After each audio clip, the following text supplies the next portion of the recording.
I'd call the meeting to order. The City of Monona Planning Commission, Monday, January 13th. Could you please call the roll? Chair Moore, Here? Alder DePula, Here. Ms. Fox, Here. Mr. Chapman, Mr. Stein, Here. Mr. Homburg, Here. Ms. Fallett, Here. Mr. Grice. Here. Thank you. Do I have a motion to approve the minutes from December 9th, 2024? Move approval. Do I have a second? Second. I have a second. Any changes, corrections, additions to the minutes? Seeing none, all those in favor say aye. Aye. Opposed, minutes are approved. I'll stick with the current order of business tonight. Is there anyone here this evening to make an appearance that is not on the agenda? On an item that is not on the agenda this evening? Or anyone online that is here to make an appearance that is not on the agenda this evening? Okay? Not that I'm seeing. Okay, all right, we'll close the appearance section. There is no unfinished business, number 6A. It takes us to new business. 7A, public hearing on a request by the Strength Collective LLC for approval of a zoning permit for new use at 6915 Raywood Road, case number 2-001-2025. Welcome. You could start by introducing yourself, providing your address. That would be terrific. And then the floor is yours. This is your opportunity to let us know. I'm Alex. Great. I'm Martha. And I'm Jeff. Okay. And yeah, we're looking to open up a gym, the String Collective LLC, at it's 6915 Raywood Road. And basically the idea is 24-hour gym. We, as the name suggests, it's a collective of small businesses. So we are all personal trainers with our own businesses, and then we have a couple other people that we're looking to work with and just provide a fitness facility with run by professionals in the field, and everyone has their own kind of thing to do with it. Yeah. So fundamentally, it's going to operate as a monthly membership model. That's going to be the meat and potatoes of it. And then, like you said, we're going to have personal trainers, potentially massage, potentially physical therapists, operating as independent contractors out of the space as well.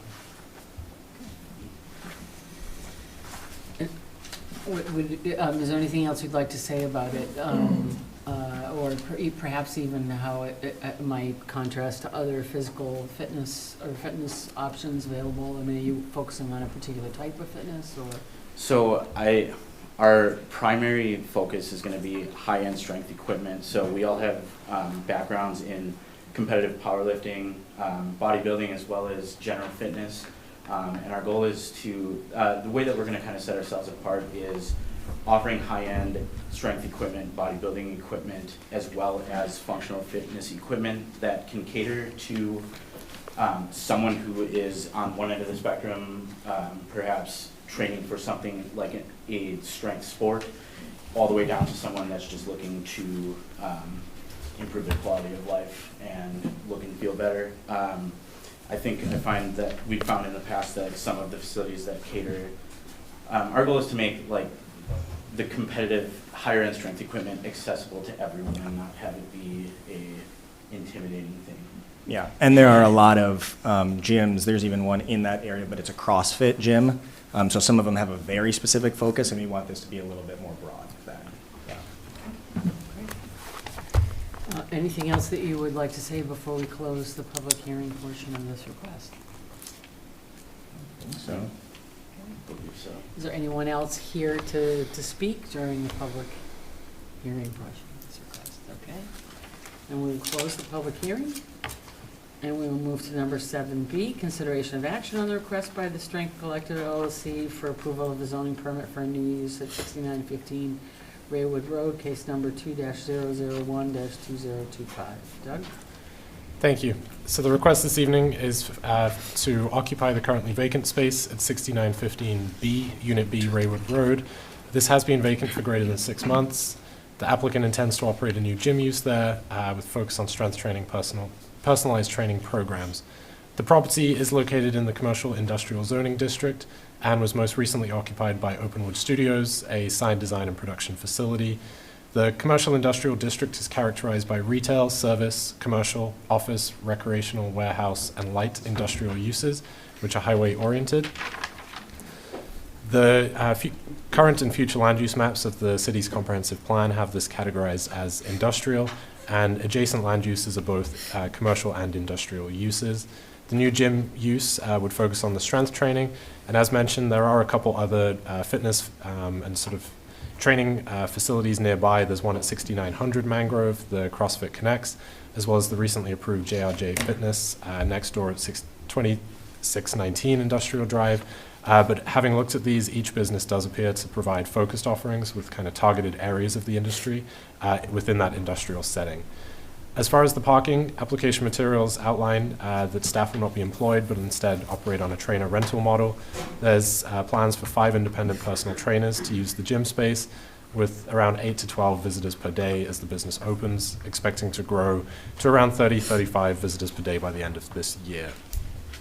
The applicant lists 14 parking stalls on the site, although these are shared with the adjacent tenants at the A unit of the building. Based on a recent site visit, it does appear that there will be ample capacity.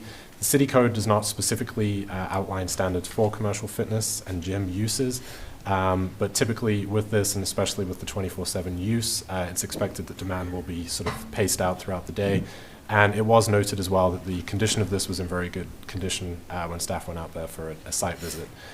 The site circulation will make use of the existing curb cut on the south side of the site with access to Industrial Drive, and minimal building improvements are proposed to the exterior with sort of some build out inside, but also making use of the existing facilities. It was noted that there were 2 commercial dumpsters that we're using, one of the parking stalls on the south side of the building. These were not screened and were rather, instead were using one of those stalls.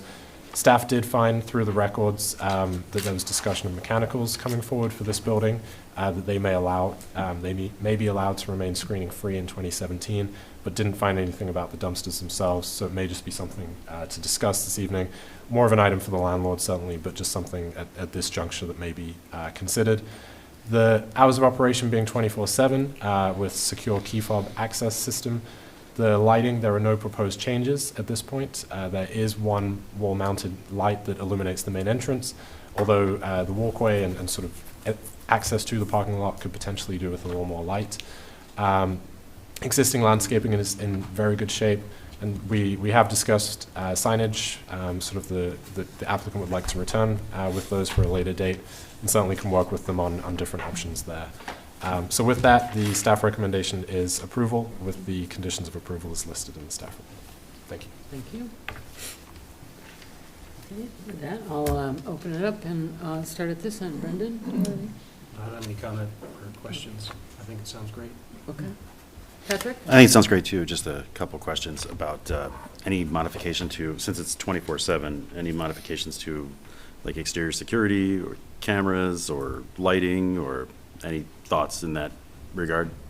We'll certainly be installing a camera system interiorly and for the fobbed entrance. The main entrance is going to stay locked during non-staffed hours, and the side entrance is going to be the one that's fobbed. And from my brief visit there at night, there is some lighting on that side of the building, Okay. illuminating that door as well. Awesome, thank you. Okay, thank you. Rob? I think it's an appropriate use. I don't have a lot to say. Lighting was going to be my own question.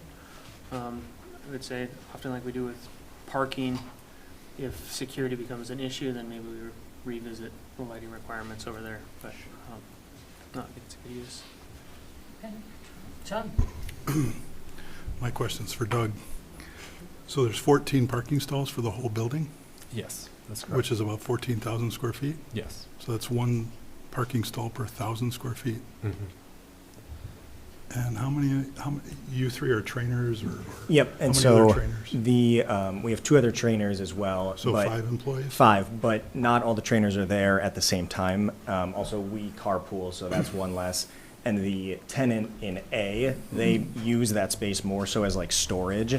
They're actually not like there in person, so there aren't any cars actually that they're using. So we would have, from talking to the landlord, we would have use of basically all of those stalls. Okay. Your customers or clients might be unhappy if they can't park. That's my only comment. Yes. Okay, great, John, thank you. Susan? I think it's a good use, and no, my only question was about lighting and safety also, and I kind of like that idea of it, you know, because while the door may be well lit, if you're coming from the parking lot, I don't know, I just don't know. I assume you think it's okay the way it is, and you've been there at night like Yeah, that, and if, Well, you're totally fine adding lighting Right, as I well, thought just 100%. if it becomes a concern, Yes. I might like that as a condition also. Yeah. Thanks, that was all. So Cory? it's gonna be a gym that anyone can go, they're a member, they Mhm. go, but then they can also schedule time with you all as personal trainers? Yes. Okay. Is there anywhere else that parking would be available? I didn't get a chance to drive out there. So is there other places for parking, just in case you do have 16 people that show up at one time? Or is it kind of naturally limited based on the size inside? To a certain degree, it's naturally limited in terms of the trainers because we're only training one person at a time. So once that person leaves, then another one would come in and replace the car slot. But what you're gonna say? Yeah.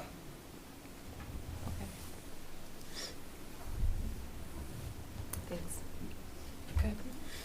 It's perfectly fine use. You keep hearing people talk about parking, and parking always becomes an issue, especially for a building that big. It was a manufacturing spot and a warehouse, and so it's very limited parking. Do you have only certain stations, so there's only so many people that can work there at a time, or is there opportunity for 4 or 5 people to train at the same time? There is opportunity for multiple trainers to be there at the same time. So Yeah. then you've probably seen the recommended staff conditions, the staff report? Yeah. Okay, and the last one talks about that, well, if parking becomes an issue, then you probably come back here and something would have to be done about parking. Yes. And the reason everybody's worried about parking is not only what you're doing, but now, oh, we might have a massage therapist and, somebody else, as you add people, excuse me, which is great for your business. Mhm. It's just may trigger some parking requirements, so just be aware of that. Yep. I think it's a great spot. I wish you all the luck in the world, but just be cognizant of your parking situation when you keep adding and monitor it before it Yeah, gets to be an issue. All of the independent contractors and trainers all have very different schedules. Like we have one specific trainer that only works on Sundays. There's 2 trainers that only works on Saturdays. We all don't just work 9 to 5, so that time will be split up. And we hope you're wildly successful. It might lead to parking Yeah, shares. So and Absolutely. we've already The discussed problem with the landlord too about potential options, and we would obviously come back and talk to you guys then about expanding parking. I think he has quite a bit of land to the west of that building yet, too, doesn't he? It's all grass right now. Yeah. I think his property line goes back about halfway towards the warehouse where CrossFit's now at. And I think one of the other options is, of course, from the previous use of this, there is the loading dock that's here that is not striped at the moment, that if that were to be transitioned, there's possibility there for at least a couple stores, possibly with the restriping. Unless they're using it as a warehouse, they might like loading docks. I believe for each use, I believe there's a door Yeah. for each, but certainly, it would need to work, of course, but yeah. Whatever, but it's just, I just want to make sure you all understand parking. Yep, And I think- 100%. Okay, great, thanks. Yeah, I'm just curious, actually, since Dale used to be a member of this commission, if anybody happens to know if he had employees, as another data point, just to, did he have, If he has, I'm sorry. if he had a number of employees that worked for him? Oh, he did. He did when he had a sign business, not a lot, but he had, Not a lot, when he had the but sign business. he might in have had there. 4 or 5 people working there. Oh, sure. Yeah, Oh, yeah, sure. yeah, yeah. Ron? Just so people know, the property line looks like it ends at the west edge of the building. Does it? More or less, according to the DCI map I'm looking at right now, Dane County. Okay. When I looked at fence lines, it looked like it went out a ways, but DCI is going to be more accurate than that. I would hope so. Well, we've had that as a condition of approval. If it becomes a problem, we'll know, and if it's not, I think it's safe to say we all think it's, terrific use. Mhm. And for your occasional Yeah. crowd, I believe there's parking on that road. Right. So, I mean, if once in a while somebody parks in the road, it's not an issue, but if Mhm. you park up and down the road and up, all the way up to the vet clinic, it's an issue. Yeah, Yeah. yep. Right. Okay, Okay, thanks. great. With that, I'd be delighted to take a motion. Motion to approve with conditions as specified by staff and commission. Do I have a second? Second. Any other discussion? Susan? Just an amendment to add a fourth condition, that if lighting and security becomes a concern, that might be revisited. Yeah. You game for that? Yep. Okay. You're good for that, Brandon? Yes. Okay, great. Any other comments? All those in favor say aye. Aye. Motion carries. Welcome to Benoni, you guys. Yeah, welcome. Thank you, guys. Consideration of going to number 7C, consideration of action. Possible recommendation to City Council for proposed vacation of Angle Street, an amendment to the official map to allow for future development in approximately 5600 Gisholt Drive, case number 2-002-2025. Doug? If I may, I'll turn over to the applicant just to kind of introduce the request, and then I can jump in as well. Yep, thanks for letting me come back. This is for the Topgolf development, essentially over there off of Gisholt and, the street we're actually vacating, the name of it's escaping me right now. Engle Street. Engle Street, thank you very much. Off there, off Gisholt and Engle Street. This would be to vacate the remaining portion of Engle Street, 300 and some feet, to allow the development of the Topgolf facility. We will provide public utility easements for the existing water and sanitary sewer, and potentially some of the other private utilities, fiber and gas, that are running there. If they need to remain, we're working with those utility providers. But this is just to button that up. Thanks. Why don't you go ahead? Yes, thank you. So, as mentioned, this is for the vacation of the remaining portion of Engle Street. This is 404 linear feet that would allow for the future development of this site. This proposed vacation was shown on the certified survey map for the development that was recommended for approval by the Plan Commission in September of last year, and was approved by City Council in October. And additionally, these improvements for the site did receive zoning permit approval from the Plan Commission August 26th of 2024. And one thing to note here is that the proposed vacation does not leave any remaining parcel landlocked, which is one of the requirements when considering this. So as mentioned by the applicant, there will be discussion of the utility easements. They're already coordinating with the city attorney, and we'll go through the necessary steps for that, both with Public Works Committee as well as with the administrative review kind of leading up to City Council. So as part of the process for this, it was introduced, the proposed vacation was introduced by resolution at City Council November 18th of last year of 2024, and must wait at least 40 days before any action is taken. A Class 3 notice has been published, and the public hearing will actually take place at City Council on February 3rd, and the notices of those property owners that immediately abut this, adjacent to this, have also been formally served. So the information in the packet is included, the exhibit, the legal description, as well as a little bit of background with the letter dated December 20th. And at this point, city staff is requesting Plan Commission discuss the proposal and make a possible recommendation to council regarding this. Thank you. Doug? Yeah, I'm going to open up in the other direction. So I'll start on this end. Chris? Okay, usually we have more information on it, so I think we just, it's in the discussion, but it's not in the motion for recommendation. One would be, obviously, the emergency access to one city. We don't know what the route is or what we're recommending, so that's one. Second would be adequate easement for maintenance of utilities to remain. If there's a water main break, if there's a need to go down to get to the sewer, it needs to be wide enough so you not only work with but have somewhere to stockpile soils, which is something certainly Dan Stefani and Public Works is gonna key in on, but it's something that we also look at too, to make sure there's adequate room for that. And then the third thing I would say would be the timing of all this. Obviously, we wouldn't want to vacate Angle Street and not have Topgolf go ahead.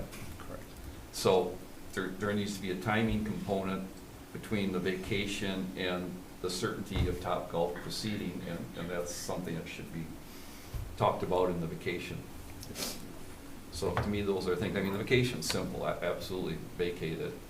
Protect our utilities, but protect our access to them, protect the access to one city, and let's not vacate it before we know there's a project. Absolutely. Do you wanna I can respond? address those, yes. Well, if we have a motion tonight, I would add it as conditions of the motion. Certainly. Because at least from Plan Commission's view of this whole thing, we're saying, yeah, vacate it. Well, we're saying vacate it, but be aware of these things before the council goes ahead and votes for it. So I guess conditions would be more warnings or heads up to council on a couple little things, if everybody agrees with those heads up. Yeah. No, I appreciate that, and apologies I didn't run through that. The emergency access agreement, we have been in discussion, staff has been in discussion with both WPS, effectively the current landowners there, as well as One City Schools. Police, fire, they're all in agreement that the route can be sort of redone. There was a change that was going to be made on one of the maps, one of the exhibits for the document, effectively, so that has caused the holdup, but the agreement is still in place. So that's going to be rerouted, I believe, instead of running east-west or west-east, effectively, now it will route up on WPS Drive instead. So that option is still there. Absolutely, the easements, I appreciate that being highlighted. That work will take place, and I know the documentation is already being drafted by Vibeke for review, so that's absolutely there. As far as the timing, that is also captured absolutely with the CSM, the resolution for that. It was sort of a chicken and egg situation. As far as updates, the development agreement was approved by City Council last Monday for the proposed development, but we're absolutely aware that it's sort of effectively here we're getting the ball rolling for this, but we'll certainly wait until we're absolutely sure that this is going to proceed before any final step is taken. The reason I mentioned easements, I know Public Works is looking at it, but in my opinion, a 10-foot easement for a sanitary sewer is not enough. There's not enough room to go down there, do your repairs, have room for your materials. You understand all this, but I've seen them come through with a 10 or 15-foot easement on a sanitary sewer. It's not adequate to repair it. And most repairs, agreed, done today are without digging them up, but sometimes you have to dig down there. So, Thank you. Those are the only things I have. Cory? Nothing more from me. Susan? Yeah, nothing to add. The only question I had was about the emergency easement, but all of those comments make sense. John? Nothing additional. Okay. Rob? Nothing for me. Nothing. Nope. Brennan? Okay. Could we have a motion? Sure, I'd move we recommend the vacation to the city council with condition 1, that we maintain adequate emergency access to One City Schools. Condition 2, that we have adequate easement for our public utilities that are to remain. And 3, that the vacation is coordinated with the, what should I say? Coordinated with not the approval, it's already been approved. Timeline? I guess coordinated with the CSM would be the best. Because if they record that CSM, then this property no longer needs that road. Okay. I have a motion on the floor. We have a second from Cory, Second. or a second from Brennan, okay. Any other discussion? Yeah, those all make sense to you? Yeah, I guess my only thing I want to make sure is that the vacation may need to happen before the CSM is allowed to be recorded. I'm not sure that the vacation can come after the Let's CSM, just but soften that language a little bit, but there's a coordination between the CSM, the vacation, and the actual certainty of the project proceeding. How's that? Maybe that's the word I was struggling for, the certainty of a project being there. You okay with that? Yes, I'm okay with Stephanie, that. on the chamber stuff? You're good? Okay. All right, that being the case, I have a motion on the floor in a second. Any other discussion? All those in favor say aye. Aye. Motion carries. Thank you. Thank you. With that, we're gonna move to number 7D, public hearing for the North Point Development Corp. on request for consideration of a general development plan, GP, and precise implementation plan, PIP, for the site located at approximately 1208 to 1212 East Broadway for a mixed-use development, including senior multifamily and commercial space, case number 2-003-2025. Welcome. Good evening. The floor is yours to start. Very good, thank you. I know that Sean's online. On the phone, Yes. we also have Sean Can you hear me? O'Brien. Can you guys hear me? Yep. Yes. Oh, wonderful. Well, thank you. And Bob, I'll chime in the beginning. If you all have a hard time hearing me, please let me know. We are here to talk about a potential phase 2 building off Broadway on the White Horse lots. We just recently finished phase 1, and I apologize that I'm not there in person. We were actually driving back from Ladysmith, Wisconsin. Currently, we had a grand opening with the governor. Was there this afternoon, and unfortunately it was supposed to be for Thursday, but the governor's schedule changed, and we ended up having to switch it to this evening. So I appreciate you all allowing me to attend virtually, and I'll certainly be there in person going forward. But again, we're here, and Bob's there in person, and Bob works as our architect from KVA, and he'll certainly cover the design or the plans that we have in place for this second phase. But really, when we first started, and I recognize some of the faces that are still on Plan Commission, there's probably a few new folks as well, where we, a few years ago, brought through this concept of, putting housing down there right behind the gas station on the White Horse lot. And, we've finished up that phase 1. And quite frankly, to me, it's turned out to be a pretty beautiful neighborhood. One of the, phase 1 is probably the most green space that we have for any multifamily project. And really, I think is, the nature-esque, part of that location has worked out extremely well. We recently opened up phase 1 in the middle of November. Demand has been very strong. I believe we're a little bit over 70% occupied, with more leases that are approved and waiting for folks to move in. Most likely by the end of the month, we'll be almost full. And as we start to make investments on that site, we realize that there's this great opportunity. We've put the B-Cycle bikes on site. The city is adding the bus stop that's right outside of there. It's still a great, really nice location and access to amenities. Wouldn't it be great for us to continue investing in that area of Venona? So what we had decided to do was bring forth an application that kind of built out that housing component, but also added to the commercial component that I know that the Plan Commission and the city was looking for from the get. And so we're proposing currently to add 2 buildings to, I think it's lot 2 and lot 3 of the White Horse, property, and basically build across the street to the west from our phase 1, a 55-unit senior independent living building that would be open to folks that are ages 55 and up, and we would then be working through the process with WIDA to pull together the financing. In addition to that building, we would be planning to do something in the 2,500 to 3,000 square feet commercial retail location right along Broadway, which we think would be a good fit as well. And the goal of this meeting is to really just get your feedback on the buildings themselves, the layout. There are some challenges with the lot to the west in terms of buildable area. We think we have a really good plan to kind of solve for those issues and deliver something of great value on that site.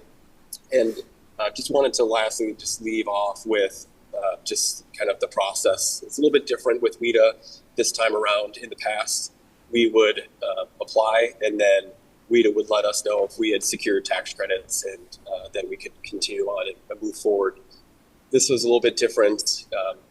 This year, WIDA has asked us to submit project concepts, and then they will let us know at the end of this month if our project concept, amongst others across the state, will be invited to apply for tax credits. And if we are invited to apply, they'll let us know if we were successful right around the end of May, would be my guess. We do have some county financing already committed to the project in the tune of about $1.8 million. And that does help us, move our projects along pretty quickly once we, get those awarded some tax credits. And it helps us deliver a product that's sustainable, very green focused. Phase 1 has, Energy Star, new construction certification, Wisconsin Green Built Home certification, and about, an 80 kilowatt solar system on the roof of that project. And so we would most definitely be continuing that process for these buildings. We do most all of our stuff. It does have that solar system and has the energy components and sustainability components that I think are very well received, and and it's worked out really well. So I'll stop there and let Bob kind of talk about the buildings and how they'll look in comparison to what we have now, and certainly hope to get some feedback and answer any questions. Thank you, Sean. Bob, why don't you go ahead and introduce yourself again absolutely. for the record, and then we'd be happy to listen. All right, good evening. My name is Bob Feller, and I'm an architect with Canothy and Bruce Architects. I was the project architect and manager for phase 1 of the development that Sean had referenced, the 2 townhouse buildings as well as the apartment building, and we'll continue on with this phase, with this project. The footprint of the building you'll see is just a little bit smaller, tighter, even though it's 55 units and the other building was 63. The unit mix is more 1-bedrooms, so that's what helps tighten it up a little bit. And the amount of underground parking is a little bit less than this. Really the challenge with the site is the setbacks with the wetlands. We are losing effectively half of the site for buildability on it.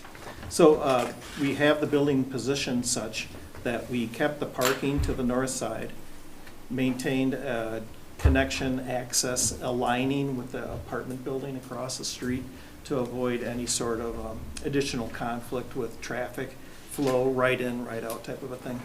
With the commercial even further to the north, the intention is that most of the traffic is coming in off of Broadway onto the side street, getting into the parking lot, and then the exit out of this back onto Broadway is just a right out. We didn't put a lot of design energy into the commercial space as there's no tenant at this point, so the focus really is on the apartment building. The building, back to the apartment building to the south, fire truck access would be off of the street. We've looked at how hose reaches and feel that we can safely protect the building in that way. The current street does go down to the location that we're showing it. We're alluding to a hammerhead turnaround for fire department access at that point, as well as that's the underground parking access to the building. We'd be providing 42 underground parking stalls as well as bicycle parking underground. The rest of the building, that'd be a concrete structure on top of precast plank. The rest of the building is a wood 4-story structure with architecture that complements and pulls from some of the vocabulary of the development across the street, but at the same time having its own identity. So strengths of the development that we're seeing is that it does add a, a diversification to the neighborhood. So it's a age group that isn't being addressed currently with the multifamily. We see that it's providing much needed housing to the community, and it does have the ability to have shared amenities with the development across the street.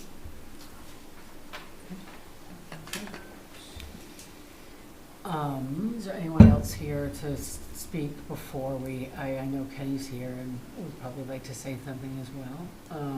Anything else that you want to? Not from our team. Right. Thank you. Kenny, would you like to say something? And if so, please feel free to come up and speak. Oh, up here? Yeah, Will do. welcome.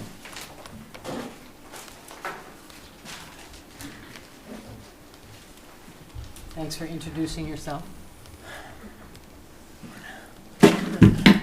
My name is Ken Whitehorse, and I'm pleased to be here, and I thank you for the invitation, the ability to speak to you folks. I wanted to express to you long ago when the project, the Broadway Lofts project was looked at, I know that the commission here and the people that were here, they really held that development into some very, very high standards. And so many of us thought, you know, that's really, what would you call that? Like, you know, a common term would be overkill or whatever. But I will tell you, I've changed my mind on that, and I know everyone else has also. When you see what North Point built out there, those buildings are beautiful, and they achieved all the high standards that you folks required. And so I wanted to share that with you. The buildings and the landscape is beautiful. There was a time when I thought, my goodness, we don't need all them sidewalks. I'm not anyone to say what a person should or should not have. However, so there's sidewalks on both sides, and throughout the summer, I see young people, I see couples, I see families walking up and down those sidewalks. And I thought, wow, a good thing they did go in, because people look very relaxed. I guess these are intuitive observations, but we know what we're looking at, you know, when you see things.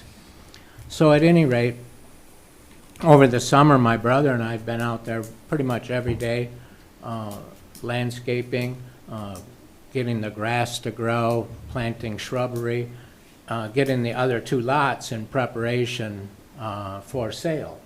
And so, you know, it's I wouldn't want to call it systematic, but it's a process. And long ago, almost 20 years ago, this process started. And many of us, some of us have seen the same faces. And it is turning into a beautiful neighborhood. Over the summer, I had opportunity to speak to many of the people that live there. And on each account, it was expressed to me that it was a very positive neighborhood, and they said to me several occasions, and they want to see, what would it be called, the intensity of that positiveness continue with the other tenants and like that. So I wanted to share that with you. Some of the things that we were talking about with some of the people there was, you know, how great it would be, and I know in the comprehensive plan of Monona, long, long ago, they envisioned boardwalks and they envisioned different parks, and a lot of that has come to pass.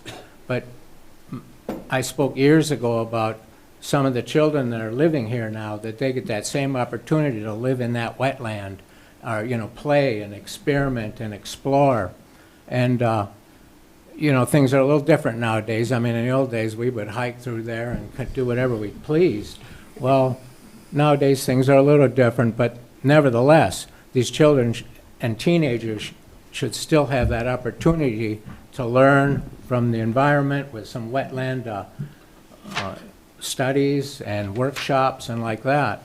And I would really like to see, I envision Monona or Dane County or people getting together and building wetland boardwalks out that way, a place to launch canoes. I don't know if you've seen that little river that DOT put back there so long ago is sand bottom. And I fish that a lot, and you can get up in there with canoes and kayaks and small motorboats. Well over, I don't know, maybe let's just call it 40 years ago, one of our old friends, Gerald Femright, was with the ice fishermen people, and they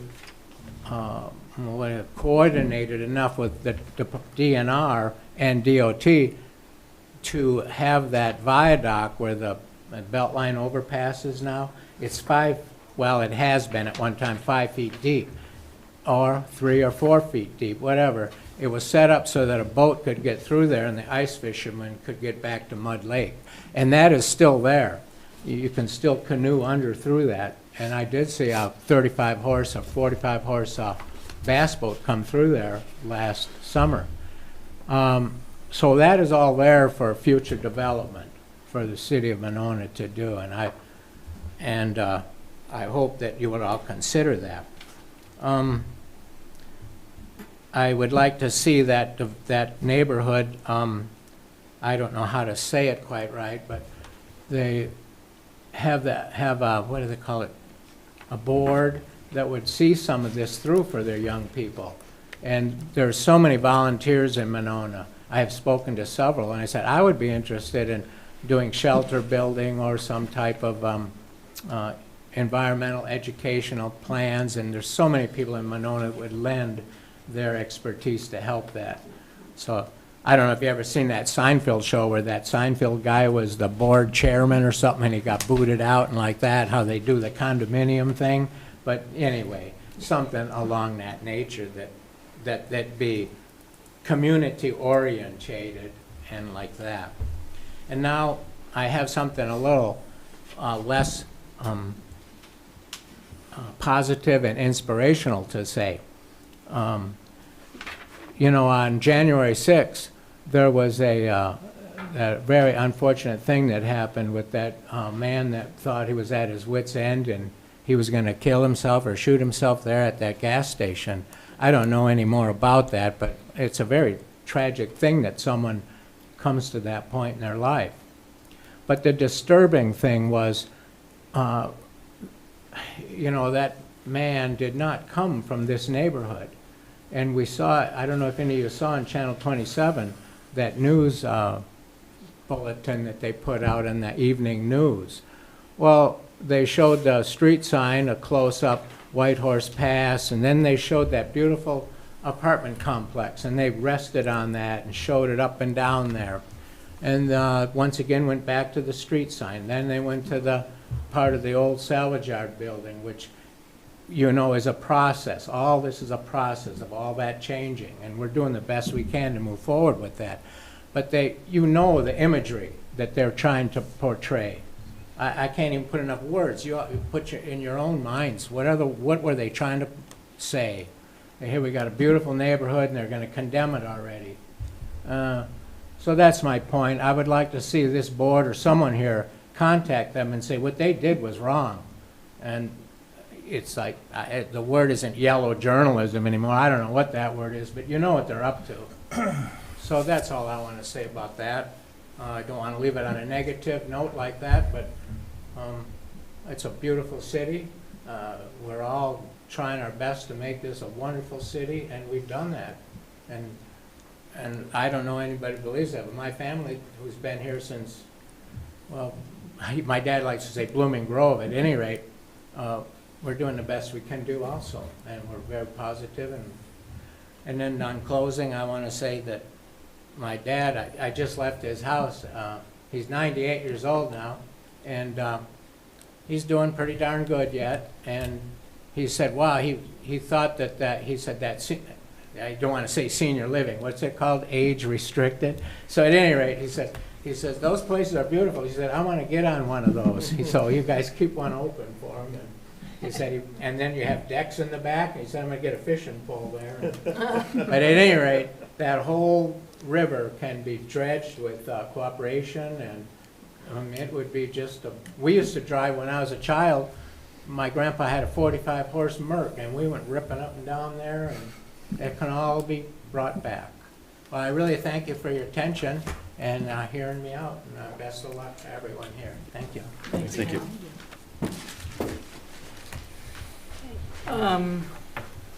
Anyone else want to speak during the public hearing portion?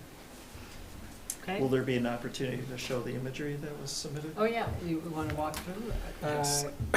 We did talk about the overall building, but we didn't look at the images, so let's do that. Thanks, Bob.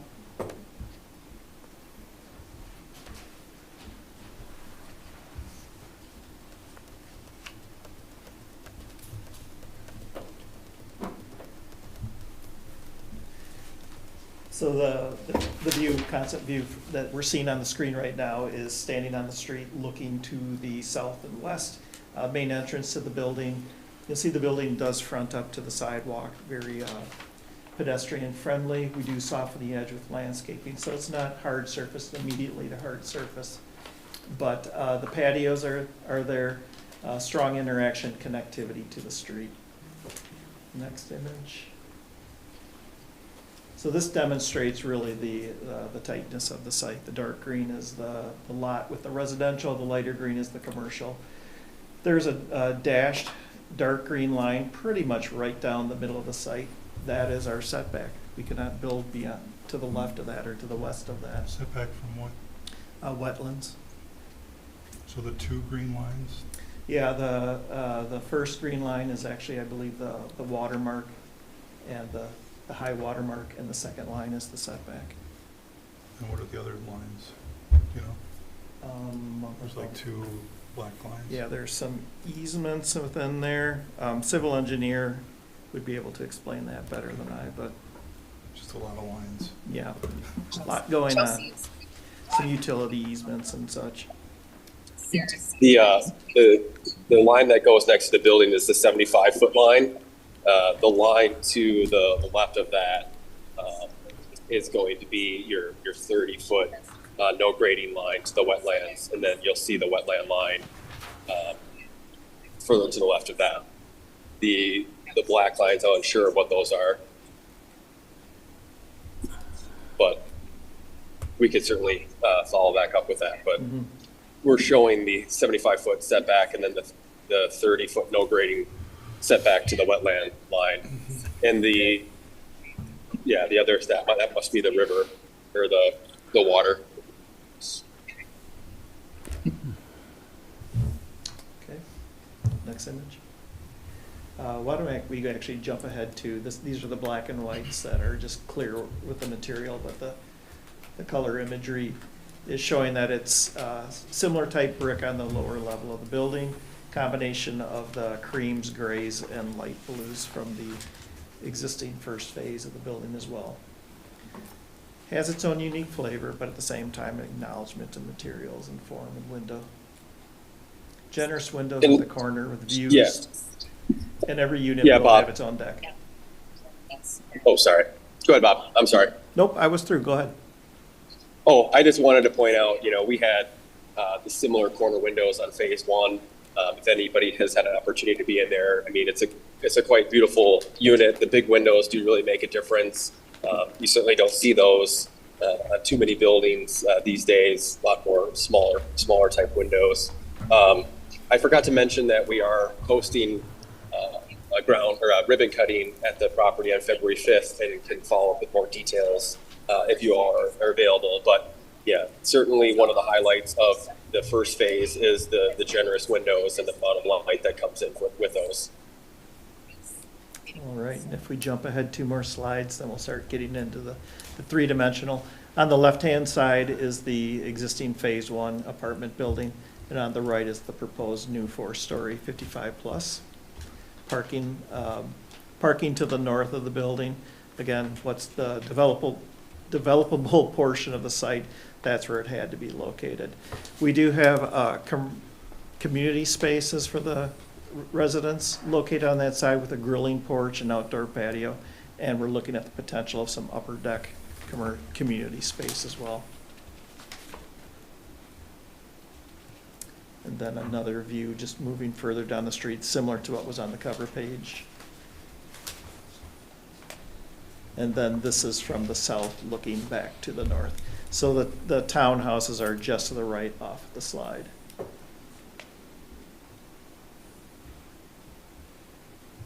And then a view from the community patio area, standing in the parking lot, looking at that north side of the building, and with the apartment building, the existing apartment building and townhouses to the to the left.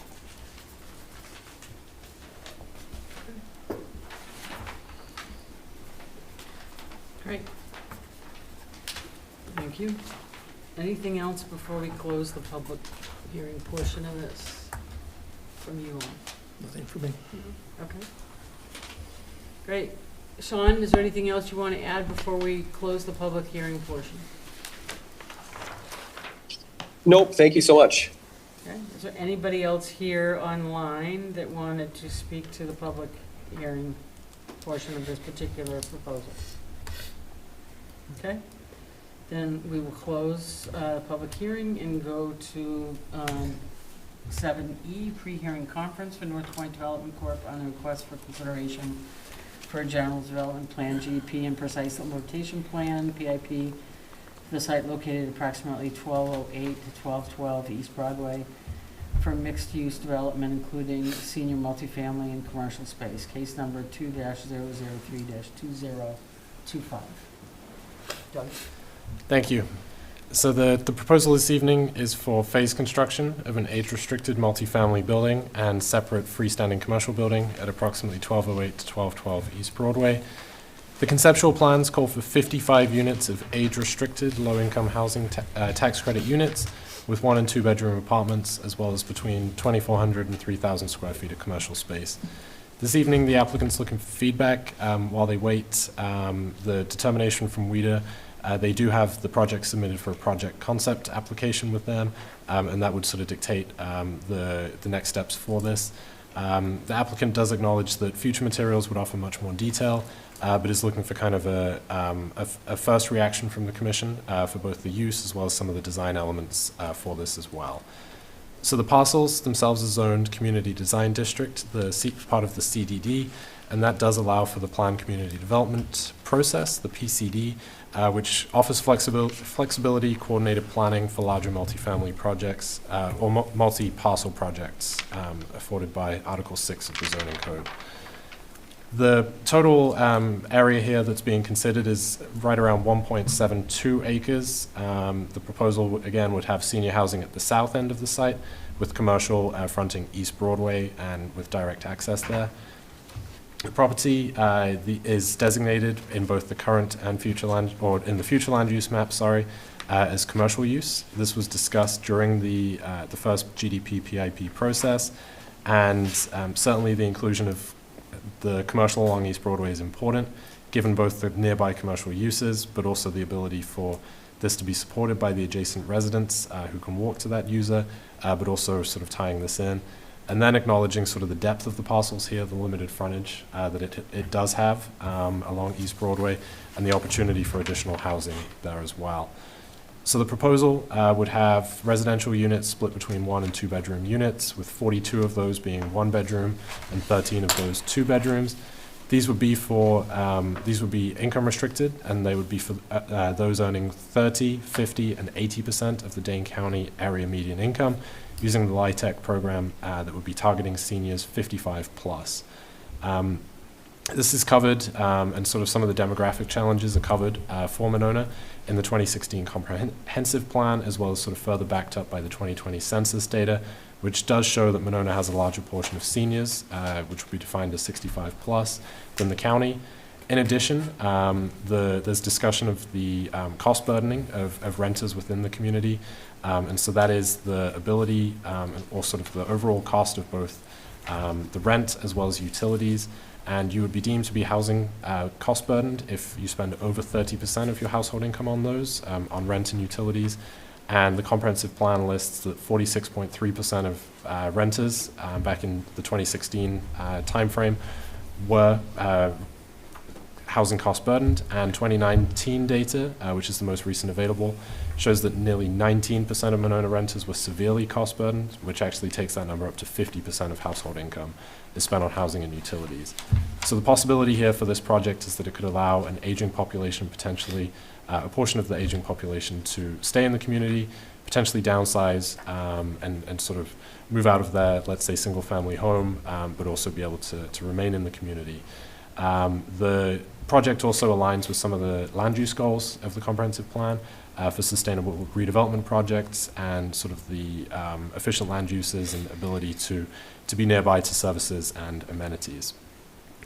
Site design, as we sort of move into some of the design elements of the project, the green space standards were not, or the green space allocation was not shown on the site plan. This should be included in future submittals, but typically would need to hit 30%, 30. There is some concern from staff about sort of the amount of usable green space, certainly acknowledging the wetlands to the west and the no-build area, but what the ability of that for sort of open green space is, but also potential discussion maybe at this juncture for the family development that's across the street, the Broadway Lofts project, developed by the same group, and potential there for access and sort of cross-access to enjoy some of those spaces, because they do have significant access to open green space there as well. So the setbacks are dictated in large part by the wetlands to the west, so that has sort of constrained the buildable area for the lot here. The applicant has proposed the building further to the south, sort of more in line with the townhomes, with surface parking to the north and sort of connecting and leaving that sort of larger buffer between that and the proposed commercial space. Definitely, staff feels that sort of additional stepbacks could help with this, just with the massing of the building being closer to the street than it is across, sort of in relation to the street, closer than the other project across the street. The opportunity there for a greater buffer, just to sort of soften that massing, maybe stepbacks on the corners for that open space at the top of the building potentially. As far as circulation, there are two access points as mentioned by the applicant. The northern to the surface parking lot does align with that for the family project across the street. And there is also access to the underground parking from the southern curb cut that would also need a access easement across the existing southern lot, which appears to already be at least sort of conceptually possible for that. Also, the commercial space that's envisioned here for the northern portion of the site closest to East Broadway does have two curb cuts. The first one would be an existing one along East Broadway, and then a second coming off of the private drive as well. Sidewalks do allow for connectivity, and the sidewalks are proposed along the western side of the private drive here, which would help with pedestrian circulation and, of course, connectivity sort of along East Broadway. But certainly one of the questions here is sort of loading, deliveries, pickup, those kind of elements to the project and how they may operate here, given the constraints of the private drive, and if that would be something that would potentially happen in the surface lot to the north. As far as parking, the total proposal here includes 64 parking stalls, 42 of those covered underground with 22 of those surface. The applicant also plans to add secure bike parking in the underground parking garage, as well as EV charging facilities and in both underground as well as the commercial space. This does does provide a deficit of 25 parking stalls based on typical city parking standards for both the 1 and 2 bedroom units.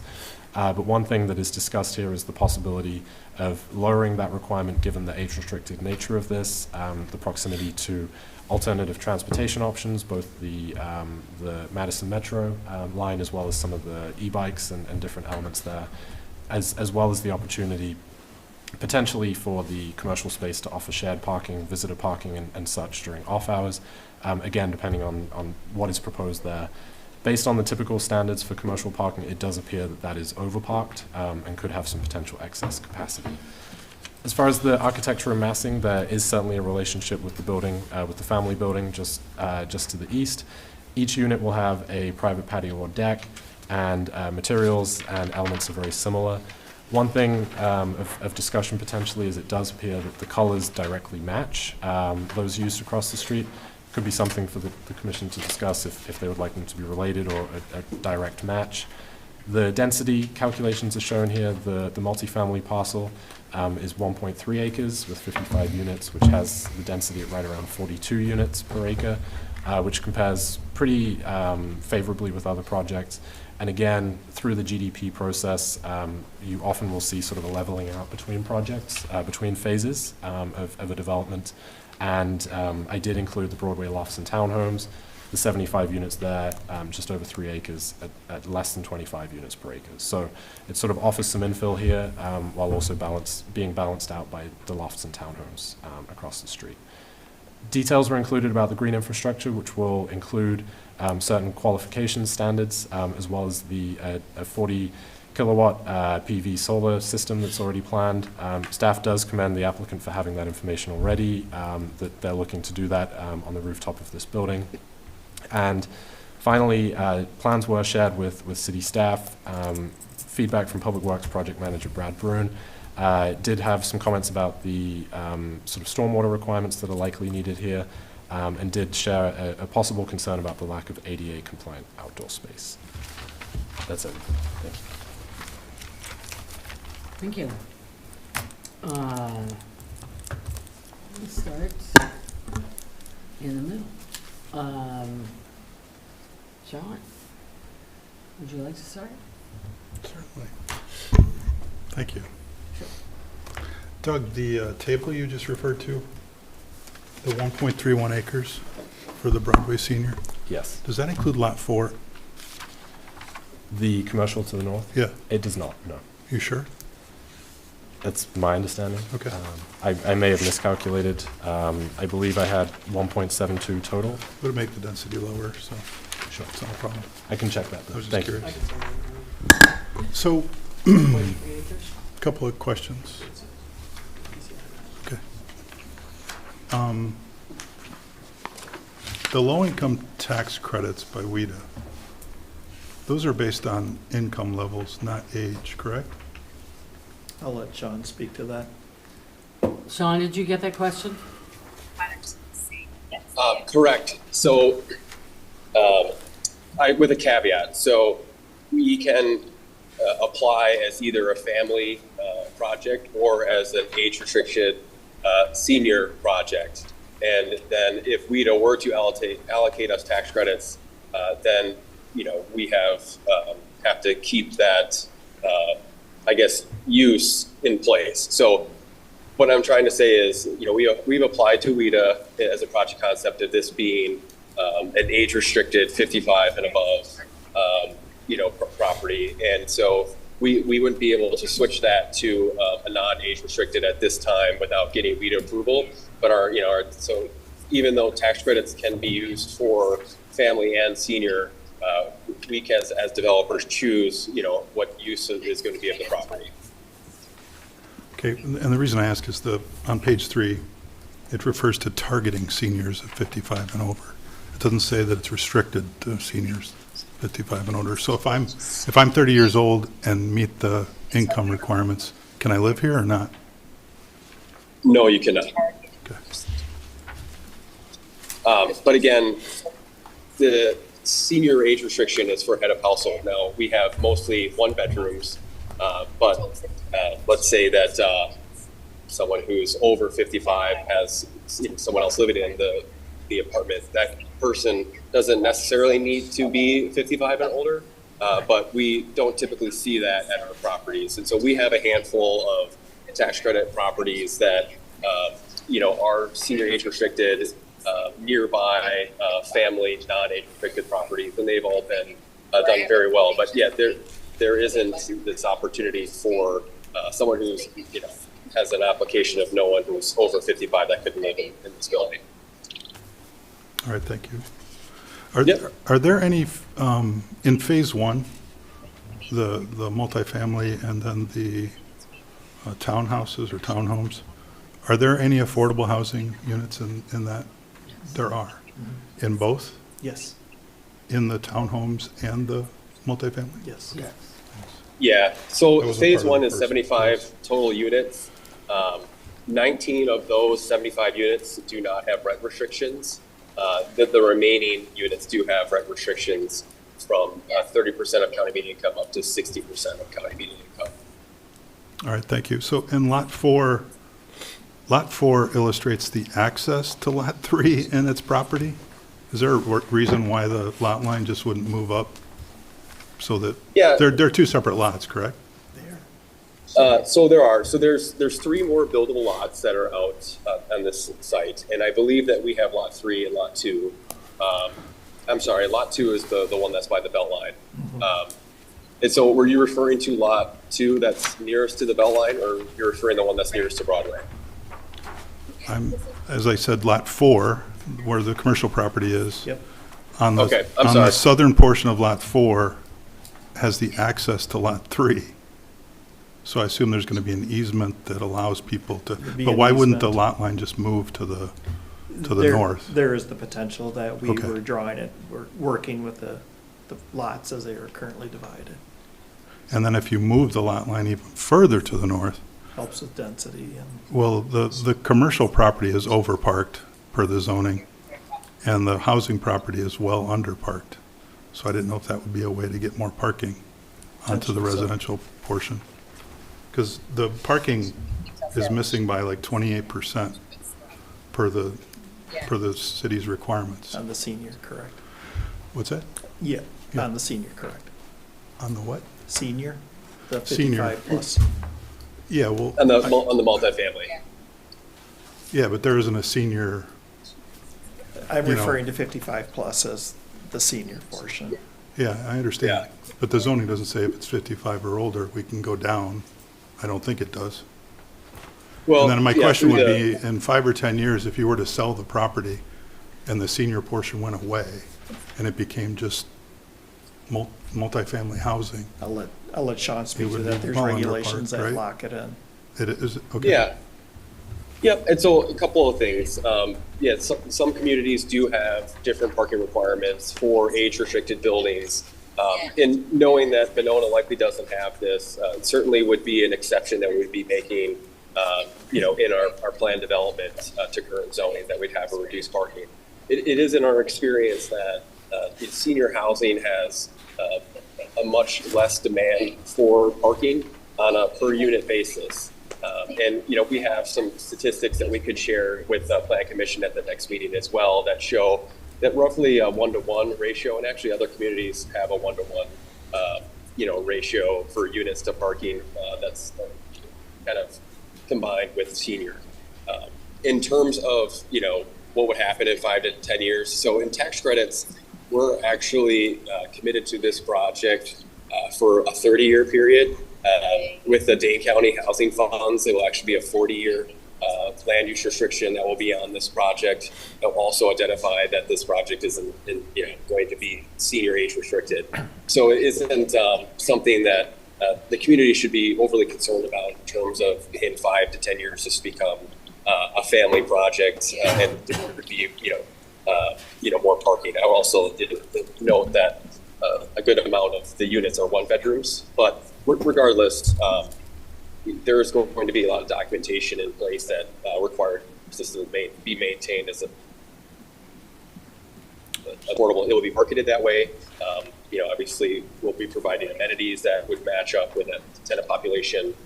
But there would be like you said, there isn't really this option to in 5 years with a more. So it was a little challenging to hear everything, but I thought I heard you say we're good for 40 years. 30. Yeah. 30 years? Yep. Okay. Yes, 30 yeah. years, all right. All right, thank you. The underground detention system, I'm guessing, would be to the south, or to the north, where the parking lot is? Yeah, that's where we're currently looking. Okay. Well, yeah, I don't know if we'll have, Bob, I don't know if we'll have to do underground. So what we did on phase 1 is even though we have the 75-foot setback, we are allowed to put basins, dry retention basins in the grading portion. So at 30 feet, no grading towards wetlands, we can't go in there. But between 30 and 75 feet, that allows us opportunities to put the storm basins in there. And we have that in phase 1. The road itself, goes to a basin that's behind the townhomes, and then the rest of the site goes to a basin that's behind the townhomes to the east. And so there is no underground stormwater system. And I'd have to touch base with our civil, but I would guess that we would have enough space to put that, in that environmental corridor, like we did for phase 1. Okay, thank you. I was pleased to see that you're planning for a PV system on the roof. I'd try to get the plans in as fast as you can, because my understanding is the state's requirements for structural necessity for that is changing dramatically. Additional Right. dead load? Yes, and right now it's not a big deal for structurally or economically, but it's going to change. So the sooner you can get these in, the better. Very good.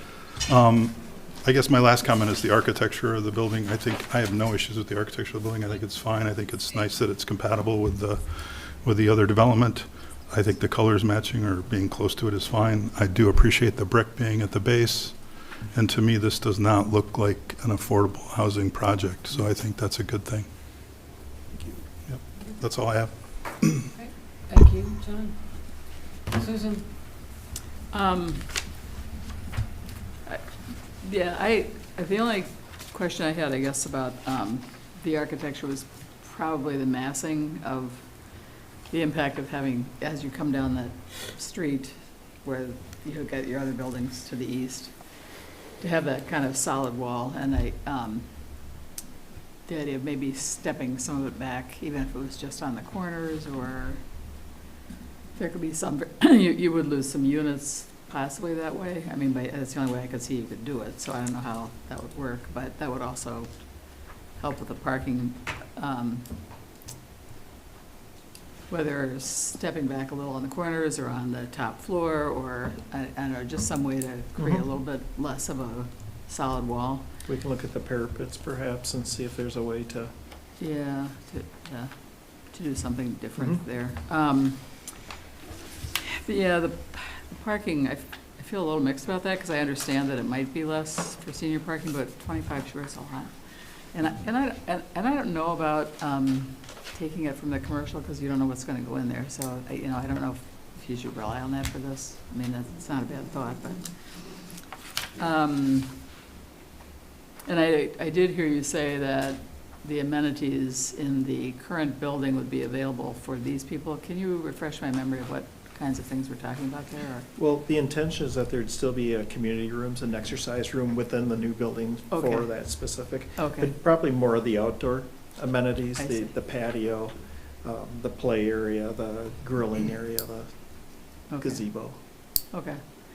And then I guess the only concern is that many more people who might want to use those things. Whether there was any thought given to adding anything like that for this. So we do have a small outdoor area. It's not labeled necessarily, but we are providing for some of that at the new building, the new proposed. And where is that? To the north. Are you able to? Yeah, I have pull the up one slide? with the green part, yeah.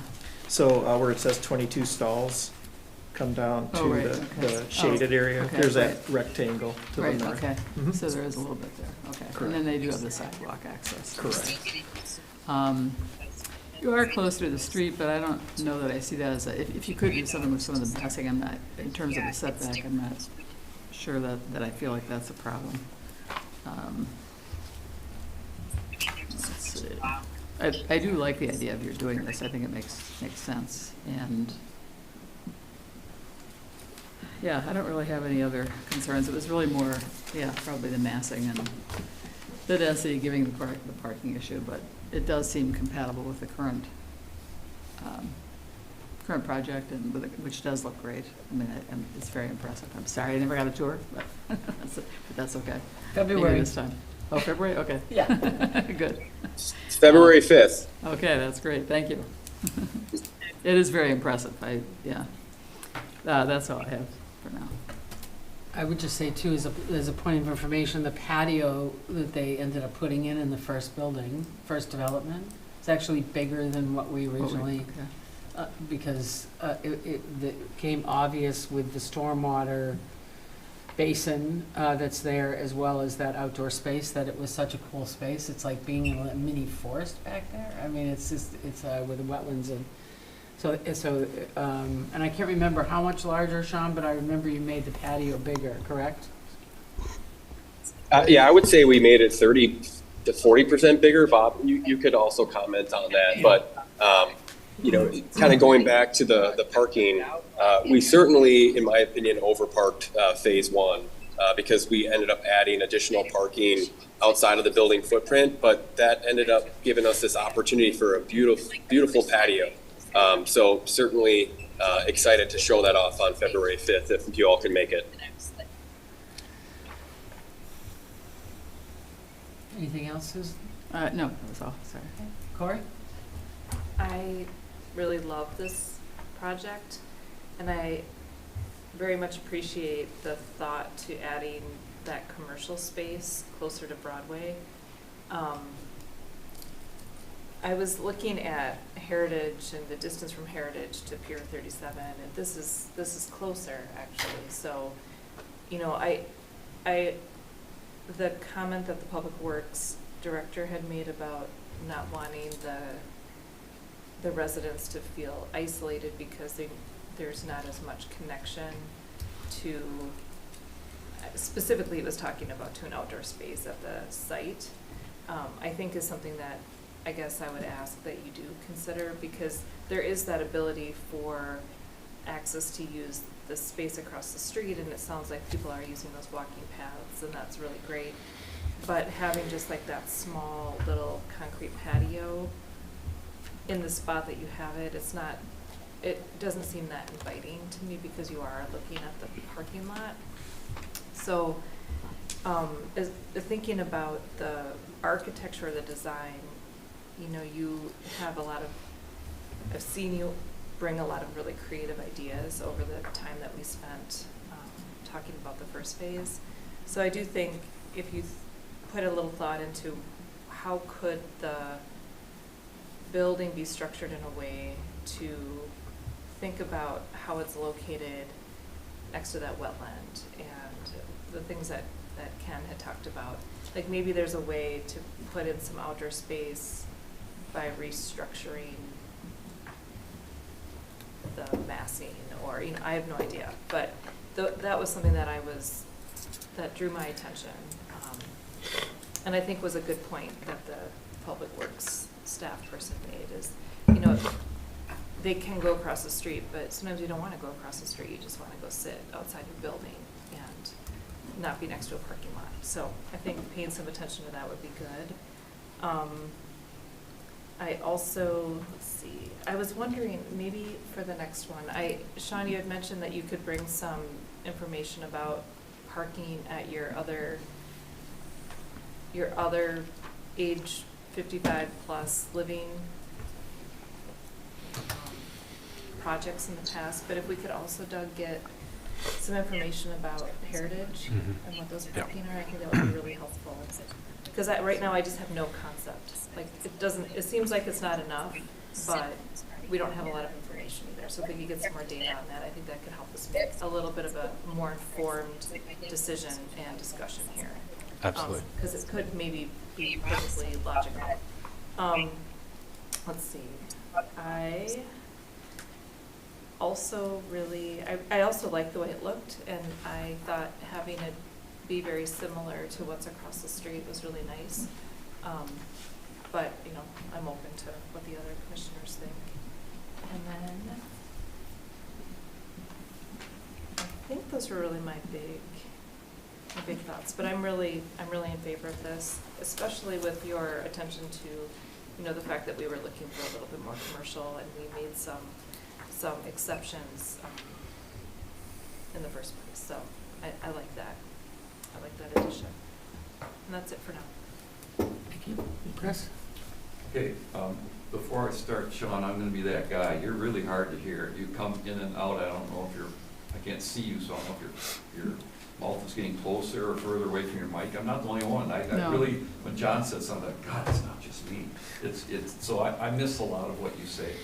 And we have to turn it up a little more, but then when you're really close to the mic, it blows us out. So, my first question, I didn't quite get all of what you said to John. So you're not targeting the senior. This would be restricted to senior if it goes the way you're presenting it, correct? Correct. Thank you. I'm going to go back to the issue I had on the first one, and I know everybody told me I was wrong, but when we started development on Second Ave to South Lawn, must be 25 years ago, the DNR came in and they gave us a mandatory, after we platted it, they came back and added this carp seed to put a mandatory 30-foot easement on, where we can't do anything within 30 feet of the wetland, right? That was it. Now, when we platted about 10, 15 years later, they came in and wanted to put a 75-foot setback on, which is what this has. But it has to be on the face of the plat, so I'm gonna go back and ask again, is there a Monona ordinance that says it's gotta be 75 feet, or where is Where is the mandatory 75 feet coming from? Because it's supposed to be on the face of the plat to be enforceable unless we have some ordinance, or some ordinance that came in since then. My plats now are always 75, so it doesn't matter, but I know on our former plats, when it was a 30-foot setback, it was a 30-foot setback. So it would make a world of difference on this project to get it away from the road a little bit. And quite honestly, environmentally, this building gets built, whether it's 10 foot off the sidewalk or right tight to it the way they show it, has no different impact on the wetland or anything else. As long as they stay in that, away from that 30-foot setback, no grading there, and have the protections there, it can be built. So that's just my first question. It would be really nice to pull this off the sidewalk and get that massing a little bit off that road, because we talked about the road. Remember, this is more a driveway than a road. It's really narrow. I mean, when we start talking about parking, there's no parking on this thing. It is basically a driveway, a two-way driveway. So to be tight to that sidewalk is going to be intimidating, which would get me back to the, and it ties in with parking, is losing a few units and having some step backs on that fourth floor, because that's allowed me to have 4 floors that tight to the road, in my opinion. And I am concerned about the parking.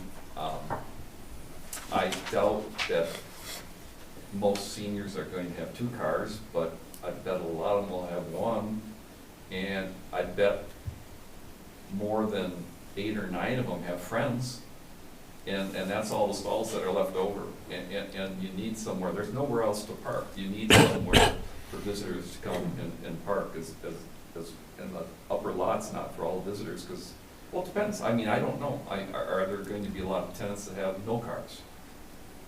Don't have that information, but to me, it's underparked. I think it needs a little more brick. I think the elevation as you're coming in from the north, that north end is plain, and that's what you see when you come down the road. And that's right where your entrance is too, but if you get back, I don't know if Doug, you can get us to it, it's this one. Yes, I'll pull that up. And to me, that's a really clean end when you're coming up. I can't say down the road because it rises the whole area, coming up the road to the south. Yeah, that one. Like everyone else said, I'd like to see more amenity space. I don't know what you're planning in the building. We don't have anything to show it, but certainly some amenity space in the building, but also outside. I agree this that very small spot on the north end of the building isn't much of amenity.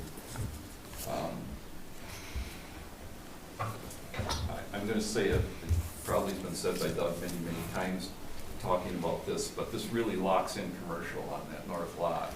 I mean, we've talked about this the whole time about having some commercial on this project, and now it's pretty much all pushed to that little lot on the north. So I would say, for me, it's locked in that that's a commercial property there. Again, going to that setback, ideally we would be able to just slide the building back a little bit to the west, but even if we can't, can we not have patios and areas like that in that area? You can grade in it, you can do a lot in it. I'm just not sure where the requirement's coming from exactly. And I'm sure it's going to take some research by some people, but, and trust me, when you talk to people, say, oh yeah, we'd like 75 feet. Okay, that's great. I know what you'd like. Where is it written? Where is it required that I have to be 75 feet from here? Because these lots were platted a long time ago. I doubt it was done when these lots were platted. So if it could be a little closer, I mean, I know what you'd like, but here's what we would like to do. We'd like to slide that building. I think everybody in this room and on the Zoom would probably like the same thing. So don't just talk to somebody, well, we'd like this, and leave it at that. So I'd be a little more emphatic when I search for it. Deliveries, where deliveries can't sit out in that road, they'll block it. Where are deliveries going to go? So that'd be something we'll look at. One thought I had on your parking lot, and I understand why you did what you did, because you have that pinch point with the lot to the north and then trying to get it up and it gets really close to the sidewalk. But my thought was when you come in with that parking lot, if you could come in at that angle and just curve it around, so by the time you get to the building, it's parallel to the building, it would pull it away from that sidewalk a little bit. You'd still be within your easements, give it a little bit of flair that way and give you some landscape area between the parking lot and the sidewalk. Are you following what I'm, because you're starting at that angle, you could keep that angle, but just pull it around, put a little radius in there. Yeah, the pinch point is that corner of the property at the light It green. is, and, Yep. and I understand, but it was just a thought. Mhm. And that's it. I think somehow we gotta soften the mass and getting away from the road a little bit would help. Cutting some corners would help. I would like to see that north end fixed up. I support the project. The things I'm talking about are not major, but they're issues. Thank you. Rob? Yes, caught me off guard. Yeah, I agree. I think the project is great. I think, starting with the building, I think it looks really nice. I like the color and compatibility with the other buildings. The first phase, I think there is opportunity for jumping ahead to parking. Like I have my concerns, but again, I think I need more information. I walk by Heritage all the time, and it seems empty a lot, the parking lot. So that seems way overparked. But I don't know what those numbers are. But that said, I think there's a shortage, and I don't know to what degree is acceptable. I think you make good points about there's going to be visitors, and there's 2 bedrooms with potentially 2 cars in some situations. So I do have some concerns there. Happy to hear that you can treat stormwater in that 75-foot setback. Thinking about that setback as well and what you can do in there was one of my questions. I'd be curious to know what the restrictions are. Can you have a patio back there? Could you build something off the northwest corner of this building? Because then you have a little room to breathe, and it's very kind of a token spot where it's convenient on the north end. It's very just like the only spot left to put it in its current configuration. And if there was some flexibility, I think something can be added to that north, specifically northwest kind of corner of the building. Okay. Pickups in that parking lot, the surface lot is, as it's set now, is uncomfortable. If that's fully parked and you drive in there, you're backing out the entire way. If there's no place to turn around, no, maybe that's unlikely that would be completely parked and you can't do a turnaround, but it's uncomfortable, and I know it's a constraint of the site. And I think Chris had a good suggestion to maybe turn things around, but that doesn't affect the flow really. I don't know if something can be done there to improve vehicular circulation, pickups, drop-offs. I'm really happy to see the solar components on this. It's discouraging to hear that they're going to make it a lot less feasible for builders to do in the future. I hope you're lying down. It's not less feasible, it's just more complicated. And more money, which makes it less feasible. You said, I think Sean said, that phase 1 you thought was overparked. I don't know if that is the case, if that's truly the case, an opinion, but if there's flexibility for shared parking with phase 1, that would be ideal. Maybe you want to comment on that? Can you hear me? Yep. Oh, so that is an opinion, and an opinion based on data that we have for parking needs of our projects. And so, we were able to fit the ordinance required amount of parking for that project. And so, we didn't necessarily need to have that argument at the time. I definitely think that there's a possibility for some shared parking and other things, but we'll certainly bring back a lot more information about the parking situation at the next meeting as well. Okay, thank you.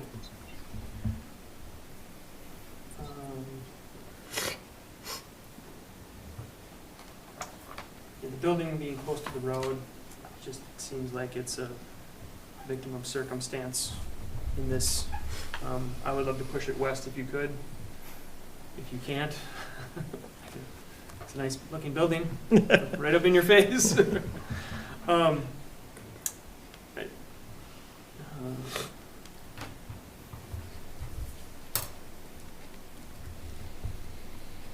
think I'll stop there for now. Yeah, in general, I'm happy to see it. I hope some of these kinks can get massaged and worked out. But yeah, I like most of what I see, so thank you. Thank you.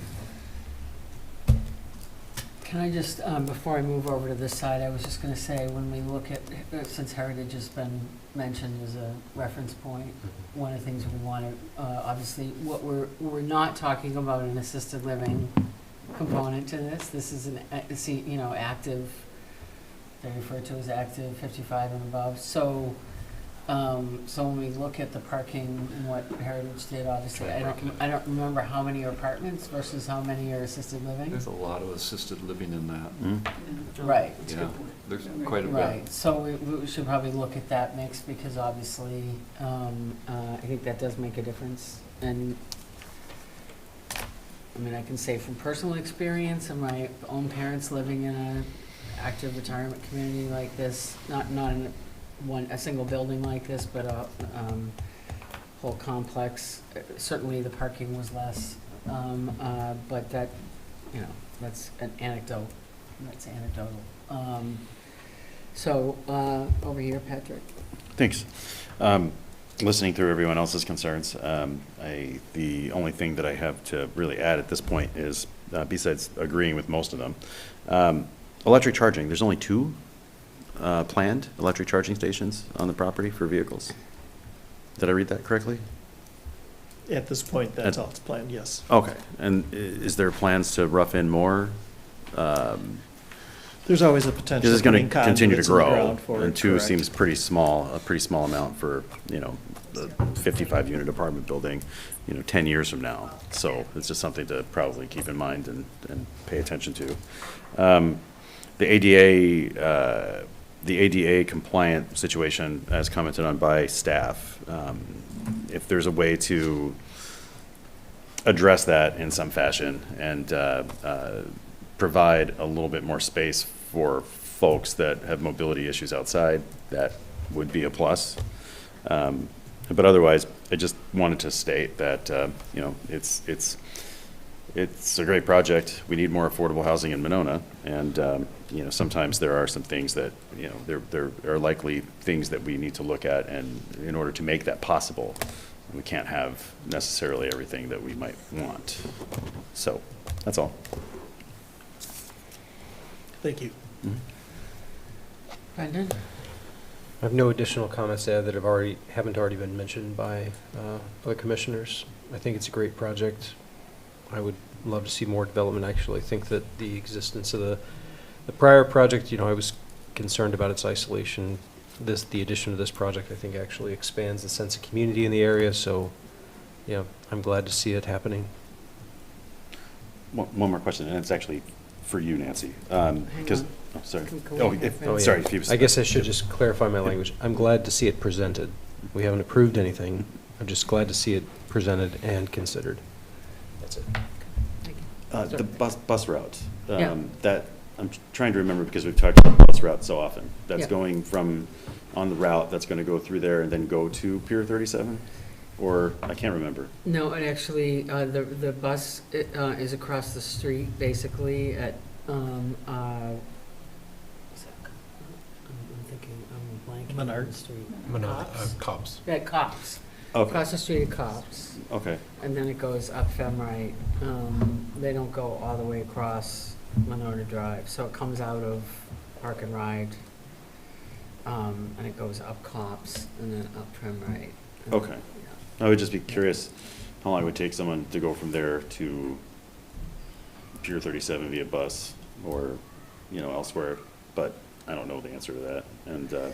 And I guess, would we be planning as a If city? you go to the Madison Metro website. Oh, I can look at that now. Okay. You can look at that now. But what about, are we planning any improvements? Like, would we be considering any improvements to, like, crossing there if the bus stop's gonna be across the street from those units? Is that a question for Public Works? Yeah. Okay. Okay. Yeah, Chris. Two more comments I thought of. When, the 75 feet is irritating me a little bit. Right now, that site is crushed aggregate a lot further than that. It's being used actively as a storage yard, much closer to the wetlands than what this is. Right. So I would think there's a little negotiating room in there too, if you're taking out, instead of taking out 50 feet of gravelled area, maybe we take out 45 or 40 feet of gravelled area and set the building there, which has less of an impact than a gravelled yard by far and away on a wetland, and restore the rest. I mean, anything you do is an upgrade to it based on what's going on there right now, which is a permitted use, and they're that close to the edge of it. So it doesn't make sense to me that all of a sudden it has to change so drastically. And then the other comment is, we keep talking about heritage. Debbie Offerdahl used to run the Ultimate there, and she built that extra lot between her and Heritage. And she had parking issues with Heritage people coming and parking in her parking lot fairly often, that she'd complain about and try to get them out of there and back into their own parking lot. So they did try to overflow into her lot quite a bit, I know that. Okay. Right. I would just say, since I know when you presented the initial development, there was mixed views about that development in this body, and I've had the fortune to see the current development, which you all will see if you come to the opening. Good fortune of seeing it when it was under construction. And honestly, I was super impressed. I think I may have mentioned it to this group, but because of the sustainable elements and the certification that it's getting, you could not hear the belt line when you were inside the building. Can't say that about Yahara Place or Yahara Terrace, right? Or probably even the current.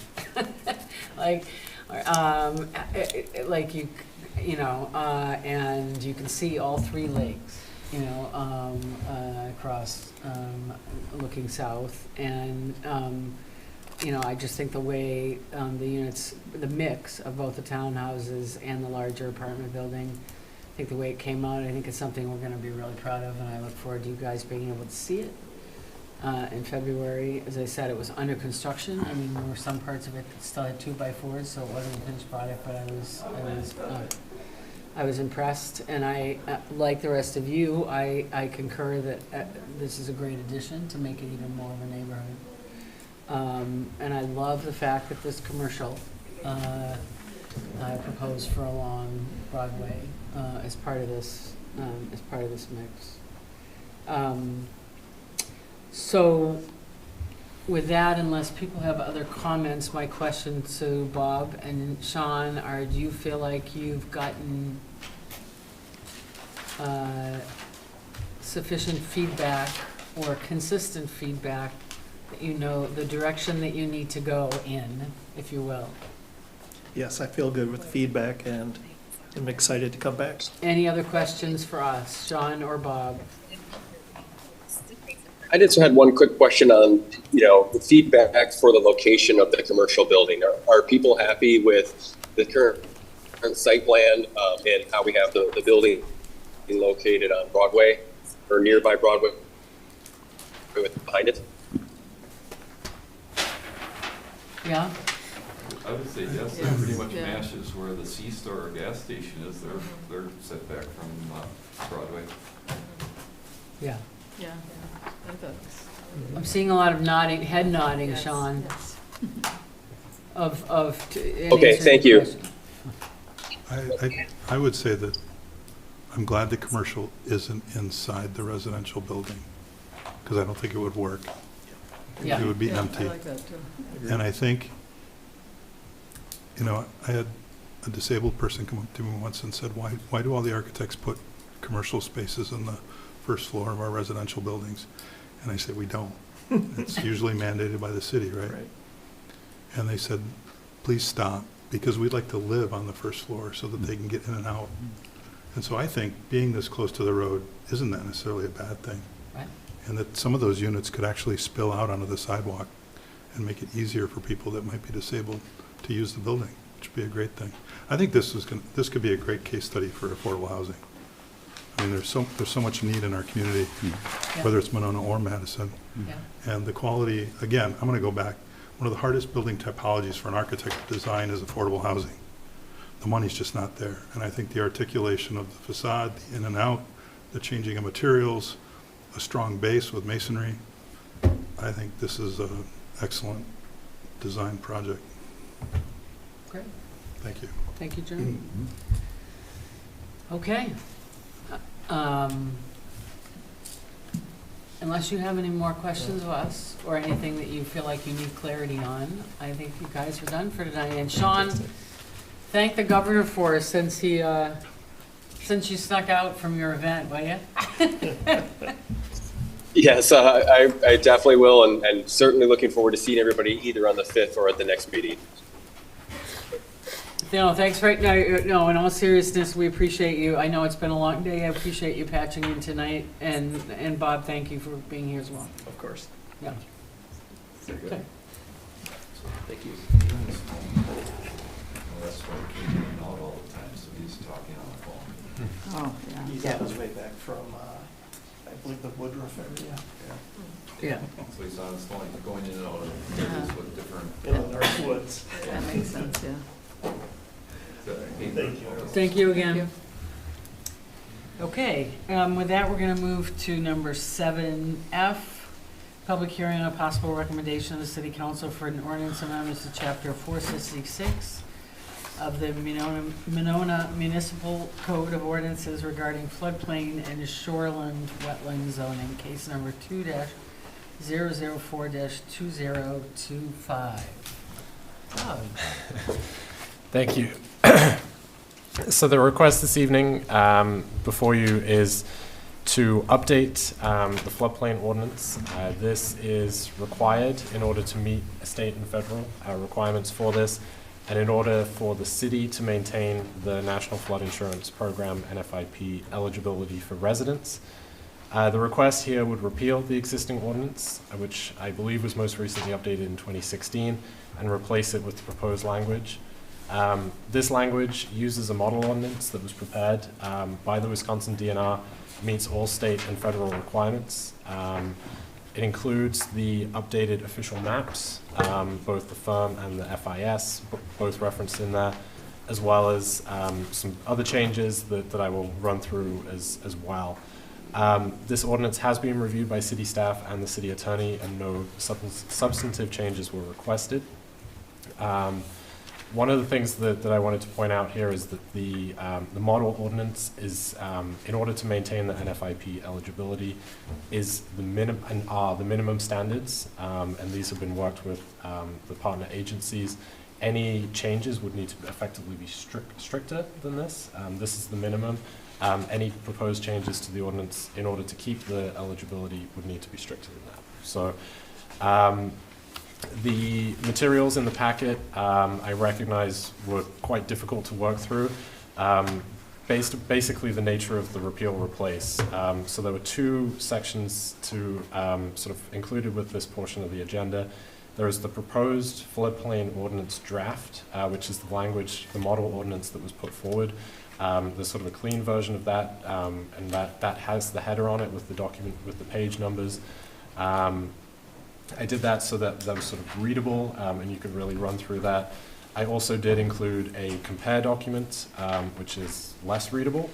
I recognize that. It is mostly because of the repeal replace and a couple elements that I will call out. So That's as close as I could get to a red line, but it does make it difficult to read. I will assure Plan Commission I ran through both of them side by side and sort of checked and looked at these.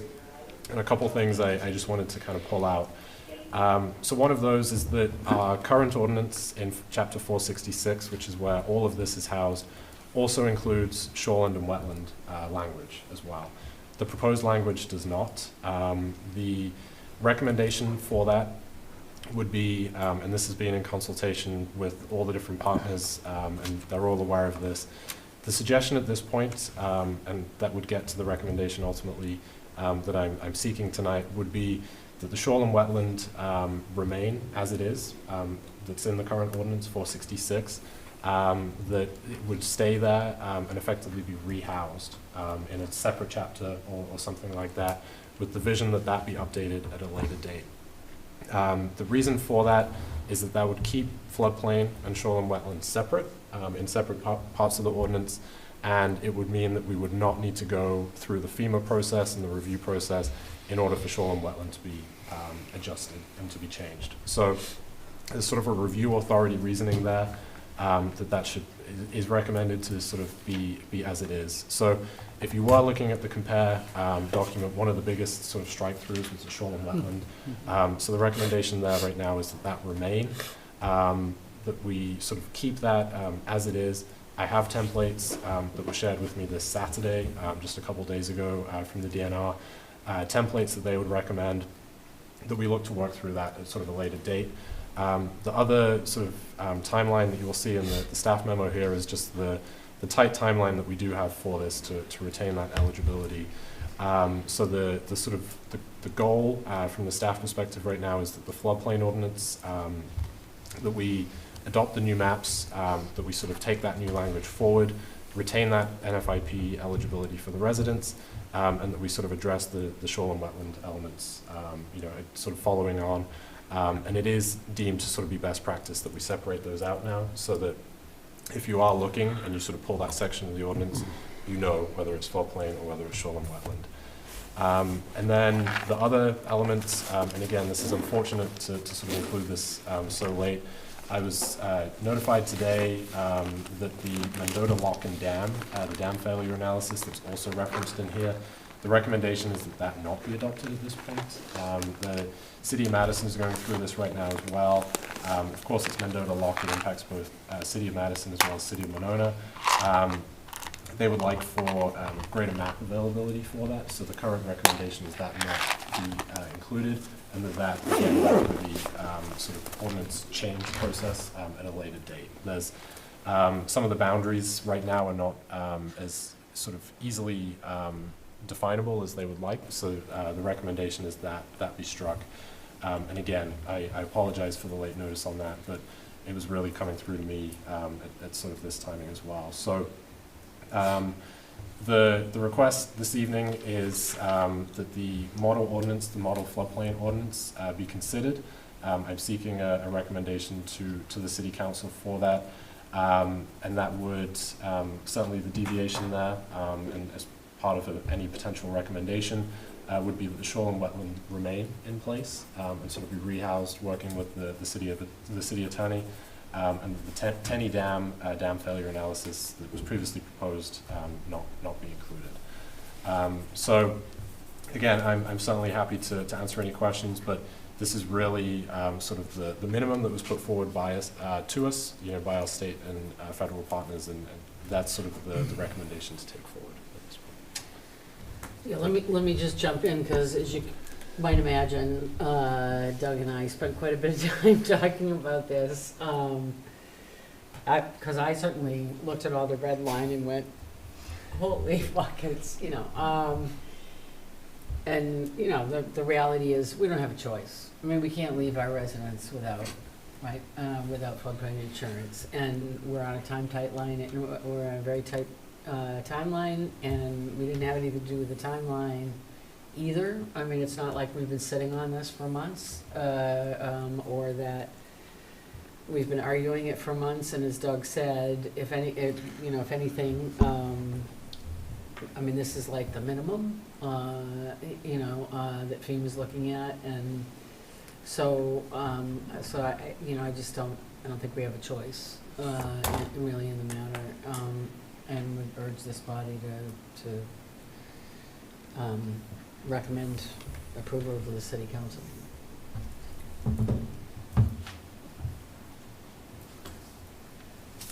I'm happy to start at either end if people have questions or concerns about it. Nope.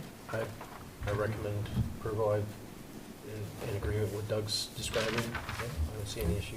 I read through it as well. I don't have an issue with it. Could I, just as a point, could Yeah. we move to consideration, please? I Sorry. think we're still in public. Sorry. Just as a point of process. Thank Yep. you. Yep. I flipped my page too soon. Okay, so we're gonna close the public hearing and move to consideration of action, but you've already talked about it. I was effectively the public hearing. I was treating myself as that, I guess, the introduction Okay, of it, but got it. yes. That's why I got confused. Sorry So about we're gonna move to G, consideration of action.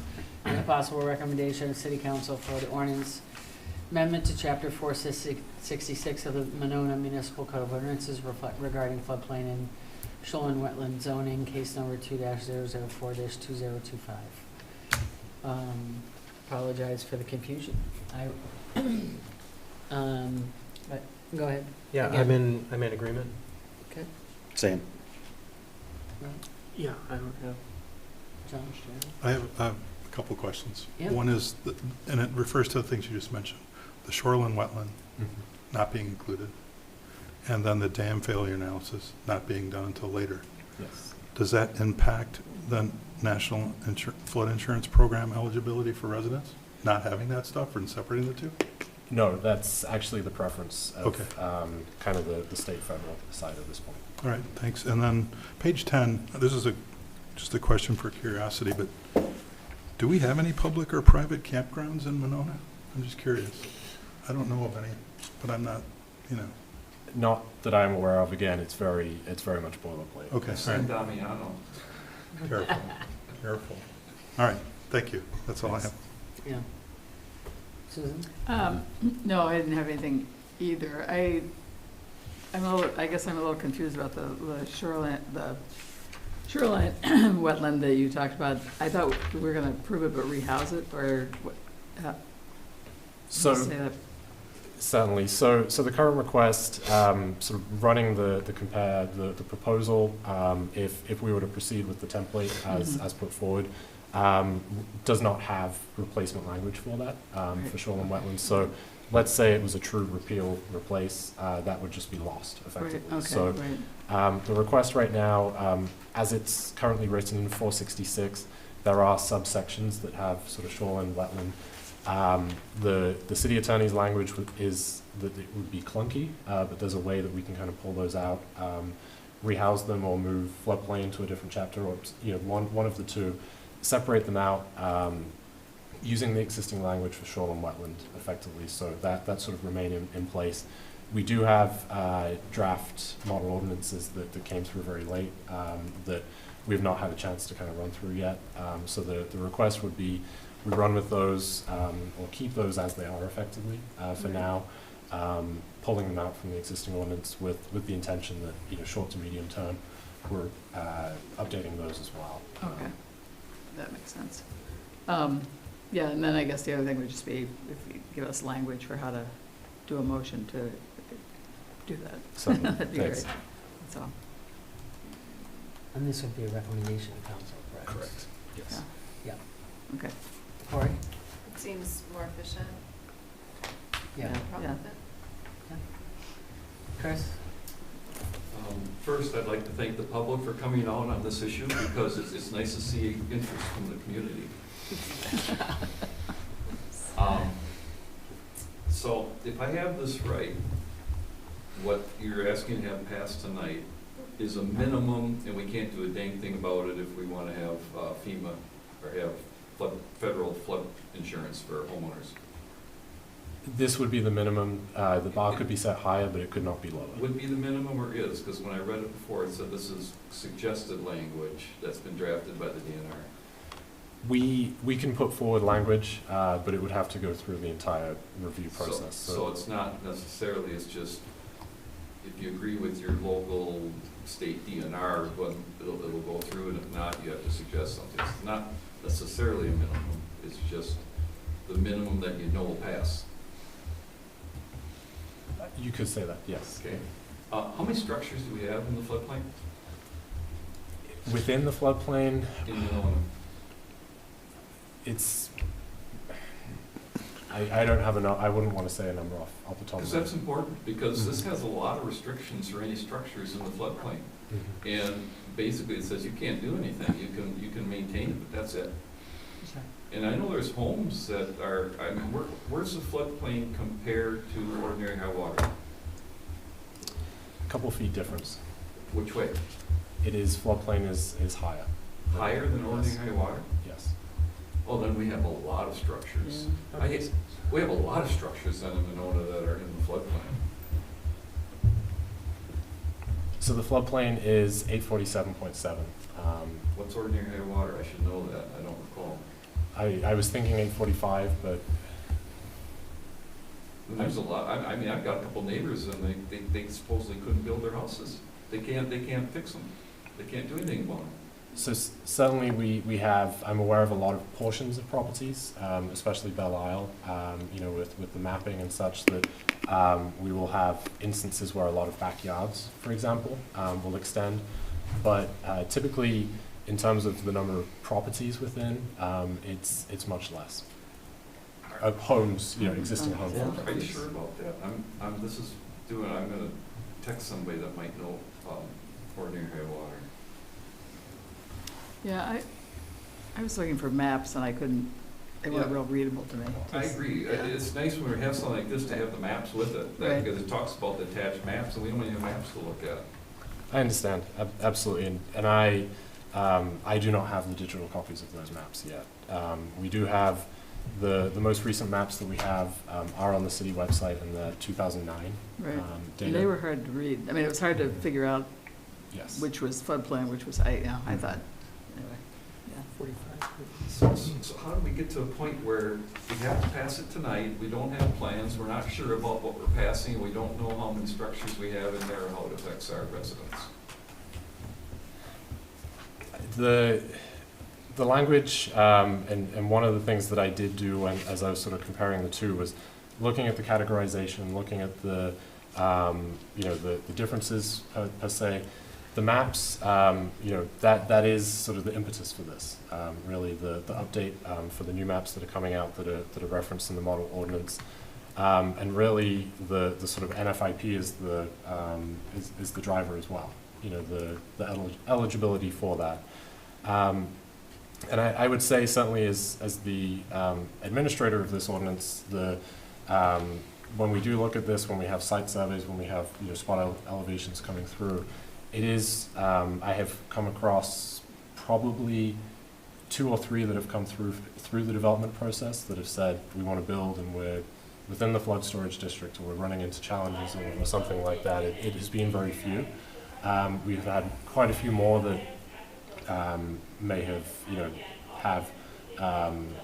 be within the flood storage district at the end of that parcel, let's say closest to the lake or, you know, to the water, particularly on Belle Isle, but certainly the homes themselves, most of them are outside, you know, and a lot of this, the language, the floodways and things like that, sort of some of the most impactful and restrictive language, I would say that is truly, you know, properties on the banks of, you know, next to a river or something. It's much more extreme. I would say the most common we have within the city is within the flood storage district, which is the area that is effectively the overflow, but is not, you know, and the purpose of that is it holds it back from further.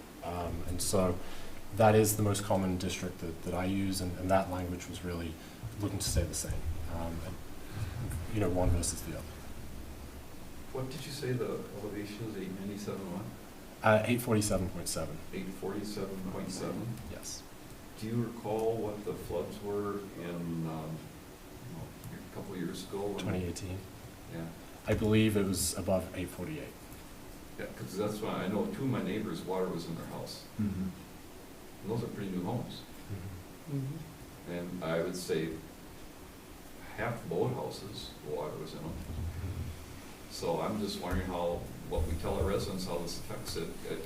Is there a major change? Have the maps changed that we're recommending to be approved? How much have those changed? There have been updates. I couldn't say specifics as to how those relate. So you don't even know how they changed? You see where I'm going with this thing. This is not, I mean. I understand where we're going, but well, obviously what we're saying here and what Doug's saying here is we don't have a choice. FEMA's not giving us a choice. How do we get into a position where we don't have time to review something? But Chris, are you suggesting that the minimum isn't enough? Because the No. only thing we can do is No. increase. Well, we're being Right. told the minimum is the minimum, but it's clear that maybe it's not if we would have had adequate time to review it and see how it affects our community and our homeowners. I don't think that's the case. At least that's not, from talking to Doug today, I didn't get the impression that there was any place else to go except for more restrictive. And I'm also saying I have a hard time recommending approval of maps we've never seen. We don't know what the changes are. Because we're supposed to be giving our expertise to that. Now, I cannot sit here tonight and recommend you approve maps because the Plan Commission said they're good. How do you do that? The way I would do that is that I would not want any resident to risk not having flood insurance because we don't pass it. We don't recommend it. I think that's a worse alternative than the box that we put. I mean, I agree it's a lousy box, but it's still a box we've been put in and we don't have, it has to be done. No, So yeah. we are approving the maps as well? Because I thought we were approving definitions, and so the maps, if the No. maps changed, We're not approving this, we're approving the ordinance. I mean, we're just approving, The maps are referenced as part of the. Right. We're right. recommending the council approve the ordinance and the Right. attached maps. and the attached maps, okay. Right. But we don't have the maps, so. How long would it take us to get the maps? I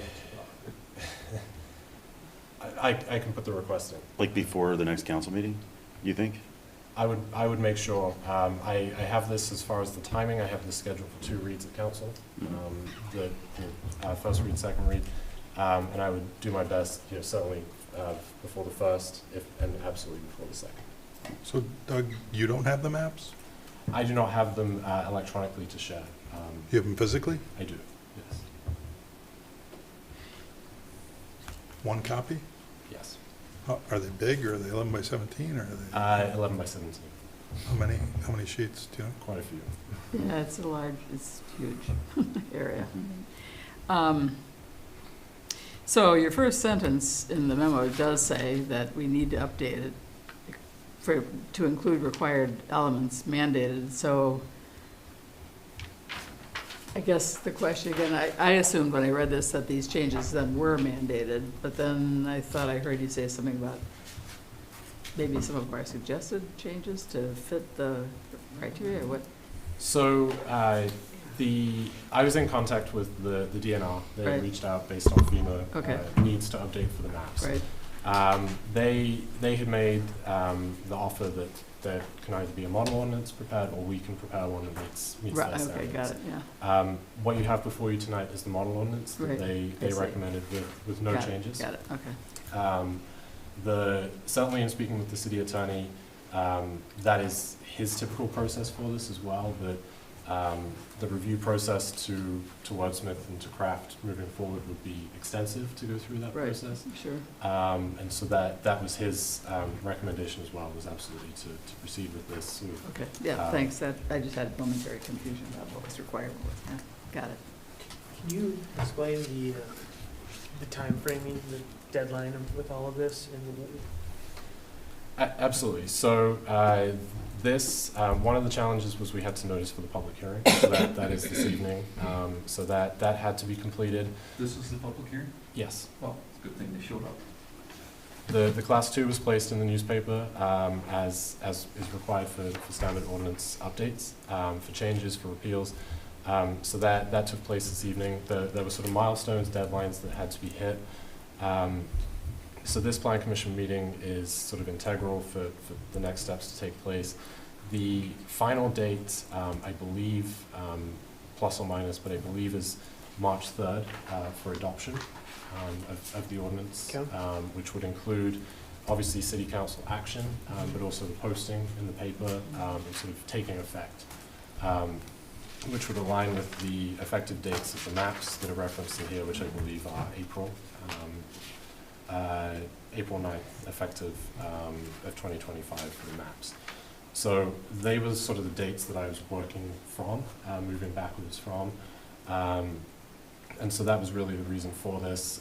And certainly, if there is the will, and absolutely with the maps and those elements, if that can move forward, let's say contingent upon that being brought forward to City Council, I would be more than happy to do so. But this is sort of these are the time constraints that we have. Okay, thank you. And one quick follow-up. If we don't achieve adoption on March 3rd, I believe it was, what happens? We would be ineligible for the NFIP until such time that we do have it adopted.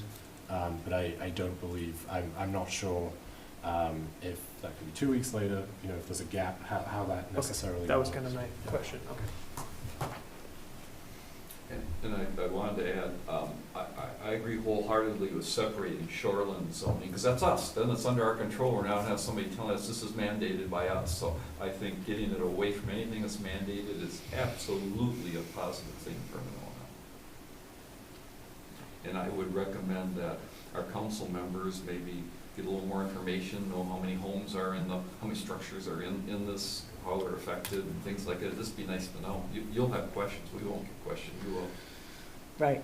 Again, I appreciate the bind it puts us in. I'm just being realistic about the fact that it is a bind, because we're on a short calendar, and I don't think, I think our preference would be to make sure that our residents are covered in terms of insurance. To that point, and not to belabor it, Go ahead.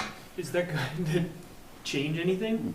Like, getting all this extra information of how many structures, is it gonna change what we do or what we're required to do to ensure insurance protection for our residents? Like, is there something we're gonna change based on this information? Well, apparently we can't change, but it'd be nice, for example, for Doug or the council to know that somebody's house, they can't do anything to it now because it's in this, and I can't even allow you to do anything unless it's normal maintenance, right? That's what it says.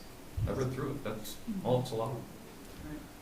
So there's, a lot of impediments that are put on properties because of that. But it wouldn't change. Like, you communicating that to property owners is a great thing, but Be good to know. if this is the minimum requirement, if it is, which seems like it most likely is, it's just about sharing information. It's not about providing feedback to change this if we want to have insurance for the residents.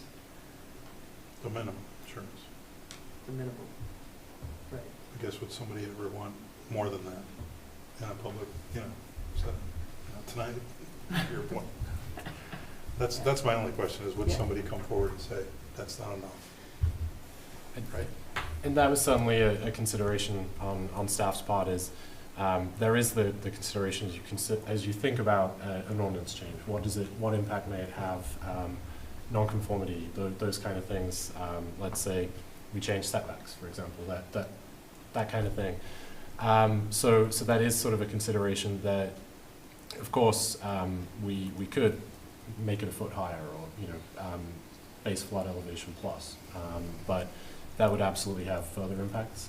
There would be the trade-off there, as I understand, there would be breaks on insurance premiums and such. Of course, it would be a lower risk, but it would have a greater detriment to the existing structures, to the future ability, that of those, let's say they're out of the floodplain, but are they clear enough of say, the stricter standards? In this floodplain map, this is the 100-year floodplain? Yes.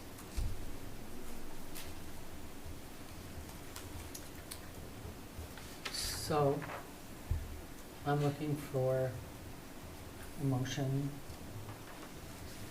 around a recommendation to go to the city council. I appreciate everybody's concern again and questions. I think they're all really good questions, just being realistic given the timetable. I mean, the fact that he was contacted at the end of last week and over the weekend and today Right. over this just goes to show you that everybody is scrambling and we're getting this, everybody's getting it late, And the DNR worked on a Saturday, Yeah. and they weren't checking your fishing license. Yeah. Yeah. Do I have a recommendation I would move to recommend to the to city the city, council? yep, to the city council, Do we have to? As presented. as presented. Is there a second? I'll second. Okay, So- I have a second, yep. My question, I guess what I was asking about was the language to remove those parts. I mean, don't we have to, if we accept it as recommended, we're not removing anything, so. If I could, Yeah. for the clarification, sort of the separation of the shoreline and wetland, retaining existing language for shoreline wetland, and the removal of the Mendota lock and dam failure analysis. So can we add that? That was as presented. Add that, are Yeah. you comfortable with that Yes. amendment? Yeah, Are you that's, comfortable? that's as presented, That's right? how Yes. South presented it. Yes. The Monona Mhm. with the Lock and Dam was. Yeah, they When want- he presented it, he said as presented. Oh, Oh. no, it was presented. Well, I thought it was presented here Yeah. versus what you said, yeah, Yeah. sorry. Okay. Gotcha. Presented. Yes. Anyway, we got, yeah, we So, got it. It's like you got recommendation the to city gist of it. council Yeah. around all of those things. Yeah. right? Yes. Okay. I have a recommendation, I have a second. Any other discussion? All those in favor say aye. Aye. Aye. It's approved. Thank you all. Abstain. You have to abstain. I'm abstaining, yeah. Okay. Okay. Are there any other abstentions or any other, or nays? You good? Okay. Thank you. I guess just a question Yeah. on that, because we've taken this action, we can still get the information and learn more about it, because there may be future adjustments, maybe there will be something that we want to propose for consideration by the state, right? So getting more information, we can still request that. Yes, so as far as any future changes, of course, changes would come back to, again to this body with ultimate authority by city council. The dam failure analysis that was mentioned, once that is updated, that will be coming back through for information, as well as once the shoreline wetland is updated, we sort of have a working draft for that will also come through. So. Why don't you and I discuss whether or not we need to get maps together by the council Yes. meeting? Yeah, absolutely. In some sort of electronic form. I mean, I don't know if the stack is this big or, Put them on the screen. that's a lot of scanning. It's hard to look at them on the screen, I mean, Yeah. well, if you have big ones, Don't we have that document? yeah, document reader. Yeah, okay. With that, we're gonna move to H, public hearing. Thank you all. Public hearing on a possible recommendation to City Council for an ordinance amendment to Chapter 480, Article 12 of Monona Municipal Code of Ordinances regarding signage regulations and review authority, case number 2-005-2025. Doug? Thank you. So this, another ordinance ordinance change request. This is for Article 12 of the Code of Ordinances of the zoning code. This is the sign code. Proposed changes would delegate review authority of signs that meet the standards of the ordinance to a staff level. This does align with the directive to streamline commission meeting agendas wherever possible. Given the significant upcoming projects and long-range planning items on the horizon, these would provide greater efficiencies for the commission meetings, applicants, and staff. Just to clarify here, the proposed red line does not make any changes to dimensional standards. And an exception or comprehensive sign plan would still need to seek plan commission review and approval.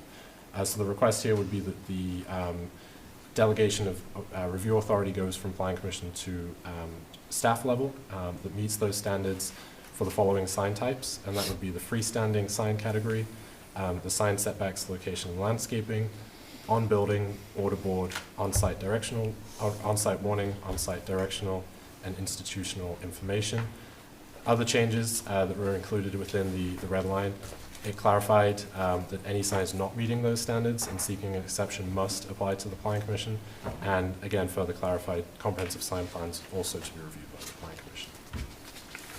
So this evening, staff is requesting discussion of the item and a possible recommendation to City Council for the proposed ordinance as presented or as amended.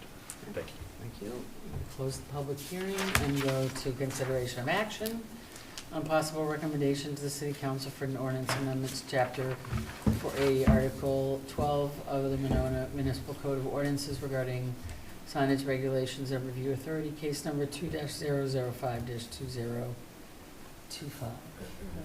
Anything else you want to add? Thank you. Okay. So with that, I'm going to start at this end. Brendan? No, again, no comment. Fine with it as presented. Okay. Also fine with it as presented. Bob? I think it's great. I'm excited about less signs. No, I think it's appropriate and it makes a lot of sense to streamline things and put some of this onus on the staff to just do it administratively. Right. John? I'm excited. I'm hopeful that this is the first act coming from what I would call DOME, which would be the Department of Monona Efficiencies. Okay. Susan? I'm supportive of the change. I think it's fine. Okay. Cool. Looks like what we discussed. Yeah, we discussed. Yeah. That's good. Chris? Well, I'm you know, when you talked about this, that we're looking at, you said, well, we're just gonna do some of the most simple signs, and now it's basically that our entire sign code is signed over. And you all know that have served with me a long time, know how much I don't like working on signs. I really don't. And a lot of times, these signs come through and just, yep, pass. But there's a lot of times when they're recommended for approval, and we have a lot of questions and issues and things we change on. So it goes back to my feeling that we're just kind of, you know, letting go of our duty to actually look at some of these things. Because I'm a big believer in multiple eyes, sets of eyes are better than one set of eyes on an issue. And we have had other things that you've submitted for approval that we've made changes to on our sign code. It happens. So to just say we're going to just take the whole sign code and just throw it over there, and right now we have an experienced planner. What happens when Doug leaves and we have a new planner that doesn't know how we do things and how we want to do things? Then do we change our ordinance again so that it can come to Planning Commission? I think this is a bigger thing than just yeah, because we all dislike looking at signs and having to deal with them. But we do have a lot of discussions about them. We do change things on them. We do say this doesn't work. So I have that as a basic issue. I've got a couple things tabbed. For me, page 2, wall murals absolutely aren't allowed by right. I think those are something that should be reviewed, because I don't think we want every building in Monona just deciding what they want to paint on the wall. We spend a lot of time on what elevations are going to look like. We talk about colors, we talk about compatibility, and then just to say, well, you can put a mural inside your building wherever you want, I think is a huge mistake. At least I wouldn't support it. On page 13, Doug, number 12 at the bottom, I think you want to see a sign which directs attention to activity that is not conducted upon the site where the sign is displayed. You're just trying to define an off-premises sign, and you said it's where it is that is conducted on the site.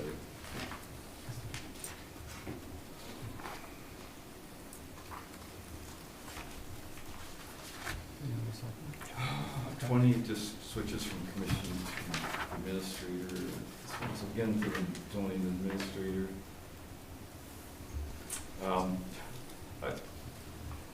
I find it ironic that the zoning administrator will approve all the signs, unless people have a comprehensive signage package. Well, who in their right mind is gonna come to us and say, I wanna come to planning commission so you can tell me what I can put on my building, when they can just go to Doug's and get each sign approved individually? It seems to circumvent the part of having a comprehensive signage plan. And so at what point, when we don't approve signs, do we get to say, no, this building's gotta work together? So there is, I mean, no developer is gonna come and ask us to approve it when he doesn't have to. It didn't read right to me, Doug, on page 27. You go into section D, like number 2, it says, in compliance with subsection D below, and the next one, subsection D below. Aren't we in D already? So why would it be subsection D below, like in 2 and 3? The D is actually highlighted in blue. Aren't we already in subsection D? It appears so, yes. So do you just mean, so it's not in compliance with subsection D items that are shown below, or it just didn't, it read awkward to me. Maybe the intention's there. When I go back onto the signs themselves, if you would have all freestanding signs, I would feel to the commission, I can't imagine we wouldn't want to see a pylon sign. We have so few of those, and they're such a big deal when we put them in that it's just administratively approve a pylon sign. That doesn't make, even if you agree with handing this all off and being rid of it, that doesn't make much sense to me. Order board sign, that's one that I would think if we do hand it off, we would keep, because that's got to go with a comprehensive conditional approval for a restaurant and having the order and everything. So why would they ever come in, why would somebody come in separately for an order board sign that isn't coming in for a conditional permit for a restaurant facility? That doesn't make any sense. And wall signs was one where I thought, we have a lot of discussion on wall signs. There's a lot of them that we do go, yeah, but we have a lot of wall signs where we don't. We have wall signs where we disagree with what the staff has proposed. On the next page, and it's in here earlier, but I circled it on this page. It doesn't probably pertain to here, but it didn't make sense to me where it was added that the periods of active plat development is between the reporting of the final plat and the building permits for 90% of the lots as applied to each phase. We probably won't ever have it, but I can tell you as a developer, I wouldn't want to have to take that sign up and down every time I open and shut a phase, because usually you have all 5 or 8 phases on there, and you don't take that sign down just because the first phase is sold out. You keep that sign up for the whole thing. That seems awful onerous to me. I'm not sure we'll ever have a plat, but if we did and I was the developer, what, you mean I got to take down my sign because I filled phase 1 and I'm going right into phase 2, and I got to take it down the interim in between? That would be weird for me. And I know, Sue, you and I sat on this committee that did most of this, so maybe that was in there and I missed it, but. Yeah, because I didn't think that was a change here, but that's what I was trying to look for. I don't know. And institutional information sign, we have very few. That was another one I thought, why would that not come to the planning commission? Because it's almost always going to be a reader board, and shouldn't we be talking about reader boards? So those are my comments. And I've said it many times, I just as soon not have to deal with signs, but I don't think throwing this whole thing off and saying we're free of it is being responsible on our part. Understood. And I would just say that I think it does not, this ordinance does not reflect that we're completely throwing it off. The administrator has the ability. Yep. This does, though. No, it doesn't. This doesn't say The anything. administrator can opt to come to, at any time he feels like something's amiss in any way, he can opt to come to planning commission. So it's not saying, that either the code isn't important or that our role isn't important.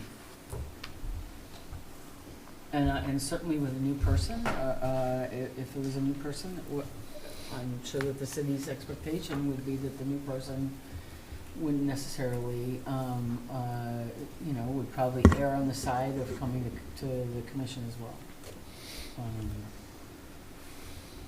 When there was questions about it. So, does anybody else have any other comments? And if not, I'd be happy to take this as a consideration of action. If anybody would like to propose a motion. I would motion to approve as presented.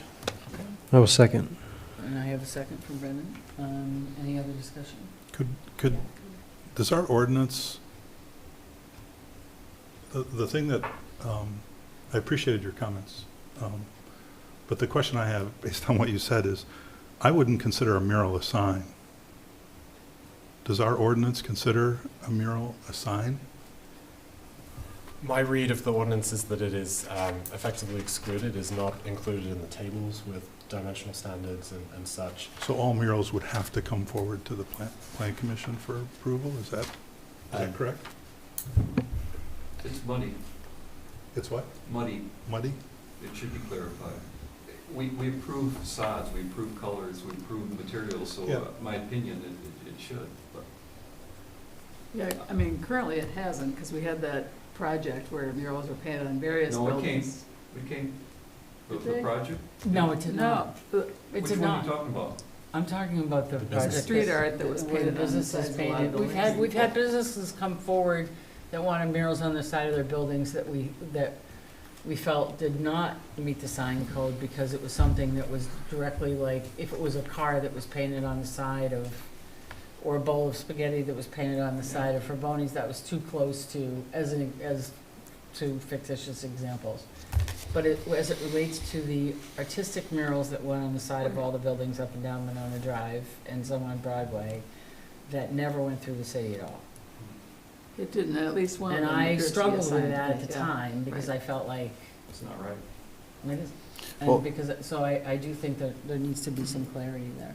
I think there needs to be some clarity, but I also think that we need to, I mean, public art is public art. I mean, there's a difference between the sign, like in the ordinance, it states that it can't be like materially. Commercial message. Commercial message. Right. So if it's public art, we're gonna regulate art? That's what we're gonna do? No, but what I would say is Or a First that- Amendment, or some What- First what Amendment actually, thing? what I Yeah. would say is yes, that the vast majority of municipalities that have public art Mm. do have some sort of public art screening process and Mm. mural screening process. Madison does. You can't put a mural up on the side of your building without going through, so, We had to approve the mural on the pump station over on Right. Southtown. Mm. right. So, I guess to the extent that if murals are in here as being something that is part, because they're not part of our sign No, code. it's clear that they're not assigned. Because they're not assigned. And so to the extent, if they're referenced at all in this, we might want to clarify that as an amendment to tonight's, either it's out of the code or by saying murals, any kind of murals are not included in the sign code, make it more deliberate. Question. Yeah. Am I able to paint a mural on the side of my house? That's a good question, and I don't, his question was, is he able to paint a mural on the side of his house? And I It's don't not pizza. believe that's the case. Well, I think there's the real example that's on Dean, Mhm. the fence, the peace fence That's right, Oh, yeah. in the first block. Mhm. that's right. Yeah. That we get a lot of complaints about, saying, Oh, do we allow people to do this? Mm. Yeah, and I don't believe you can. Doug, I would, what would happen if I painted I don't know, an eagle on the side of my house? The pizza, Mm. Well, Well, big G on your garage door. yeah, or a big G on my garage door. So on- if you those on- around. Yeah. there's somebody's got a big W that's just off of Hoyt Hmm. on, I would not, I would not What if regulate that. what if it was a I would dancing hot dog? It's just, sorry. not- is if it all it's- beef? Yes. If it's getting anywhere towards commercial message, Mhm. I would say that it does fall within the Mhm. signage standards.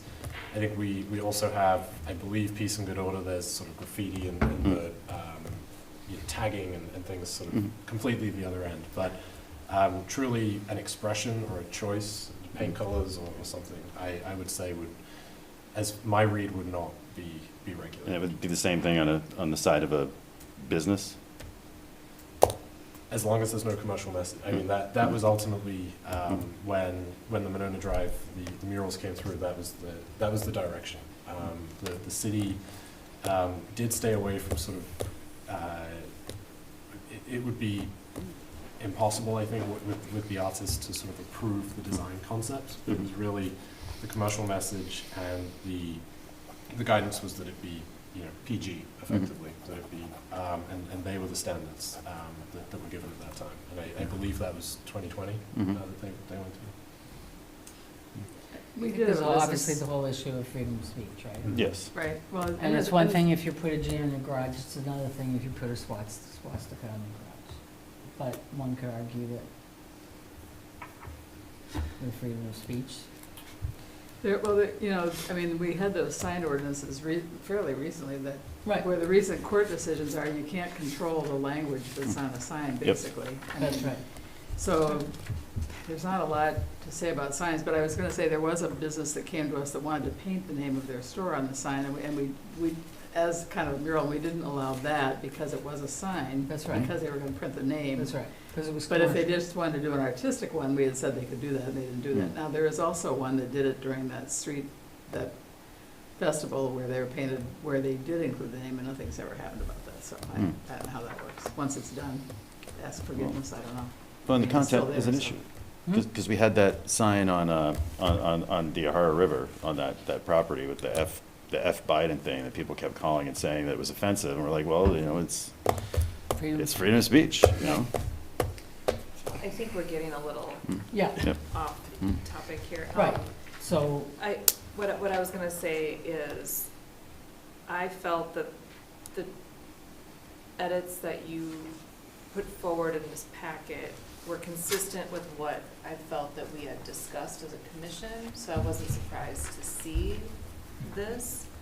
I do understand your concerns, Chris, and I feel like when I first started on the commission, there were a lot more signs that came in that we did have a lot of discussions about, but I feel like it has been less and less. And I don't know if that's because there's work that Doug has been doing on the front end to talk with the applicants, but there is some rich discussion that happens about signs on occasion, but I don't feel like it's the norm at this point. At the same time, your point about the pylon sign, I think, is a good one. And that would be one spot where I would maybe consider keeping that as a plan commission approval as opposed to having that be a zoning administrative approval.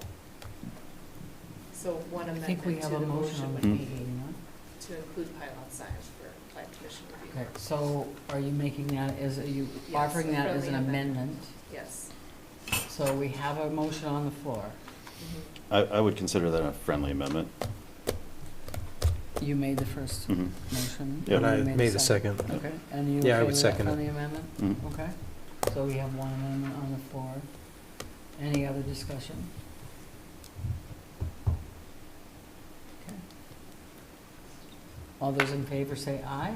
On the amendment or the main motion? The amendment They- first. The amendment. Sorry, they. We're on the they amendment. agreed to the Right, amendment, for friendly but, amendment, so we're voting on the main motion, right? Yep.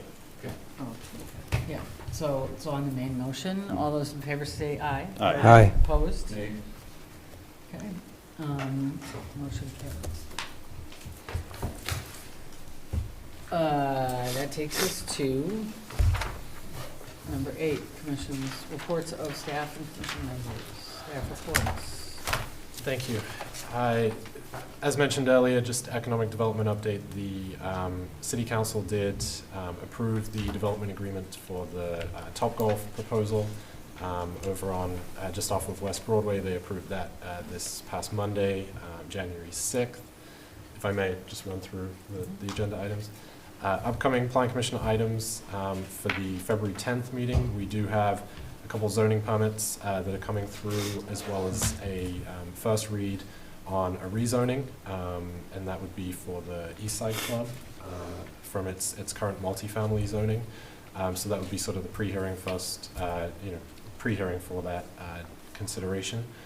And Sorry, you said Eastside Club is multifamily right now? it is currently zoned multifamily, yes. How in the world did that happen?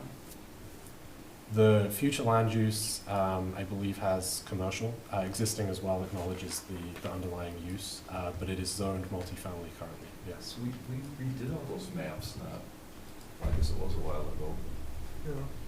Yeah, that's a big mess. Is to rezone it to commercial? The request would be CDD, yes. And there are a couple signs that would be coming through as well. One of those for Broadway Lofts, as discussed. Sort of the previous project, the 75 units as well. That's it from staff. Okay. Any plan commission requests for information from city staff? Yeah, Chris. Any more information on the speedway on Monona Drive? It says available now. Yeah, it says available now. Yeah, it says. Yeah. I have nothing sort of from a new business perspective. We were contacted the other day from a firm, I believe, looking to bid the removal of the gas storage tanks beneath underground. And with that, I sort of tried to back channel, zoning permit process and sort of the approvals there.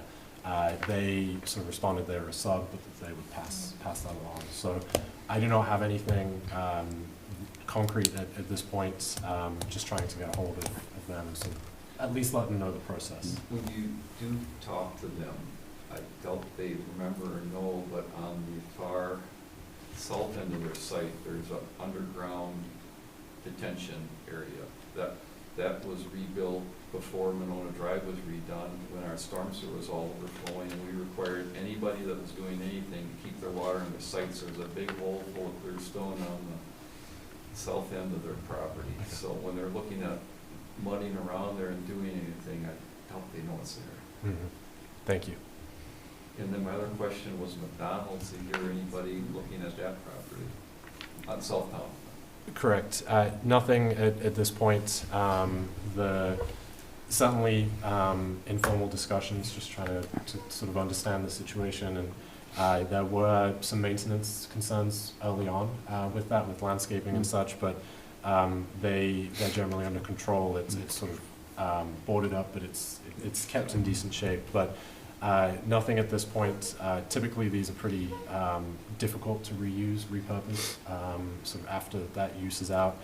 I do know ownership is at least aware of the proposal for the Topgolf as well, just kind of what's in the pipeline in the area, just so that the possibility even of might change their opinion. Doug? The McDonald's, it's deed restricted, right? I believe it is. Yeah, it's like the one in Sun Prairie that's been empty for 7 years now? Yes, because Or the it's deed one on, restricted, yes. One on 151 as well. The former Taco Bell. There's a bunch of work going on there. Do you know anything about that? So that is one of the zoning permits that I'm expecting for so this is the 5734, the freestanding building? Yep. Yes. There is a zoning permit coming forward for that. I will follow up on the work taking place. I'm not aware. Yeah, I saw like 4 construction vehicles in the parking lot in and out yesterday. Okay, So, I will make a note of that. They're aware. I've been in touch with both the proposed use as well as the broker on that, so they're fully aware of the zoning permit process. gotcha. Thank you. Mhm. I thought you were going to ask about Mr. Bruce. No, I forgot about that. Yeah. Yeah, because that's the other one that people have asked about, which is Mr. Bruce closing down. Yeah, did you know? Mr. Bruce is closed. Yeah, Oh, I didn't know that. know that either. They closed a couple others too. yeah, Mhm. yeah, it just closed. Like Wanakee? 10 days or something? Is there a lease up, do you know? I don't believe so. There is another food use lining up to take that over. They're gutting it though inside. Yes, Okay. so that is one of the signs that will be on the agenda, new wall signs. Mrs. But Bruce? it was deemed certainly a like for like. I did clarify the extent of the work, that's being proposed. Not a significant change in hours or exterior work or anything. So zoning permit wise, it is seen as a replacement use, but certainly the signage will be February. Can I get nachos there? Or tacos, or? Burgers, probably. Anything else? I'll take a motion to adjourn. I move to adjourn. He was too I have slow a on motion to that. adjourn, Second. a second. All those in favor Wait, say aye. abstain. No. You gonna stay here We are tonight? adjourned. No, just joking. Thank you Just all. gonna-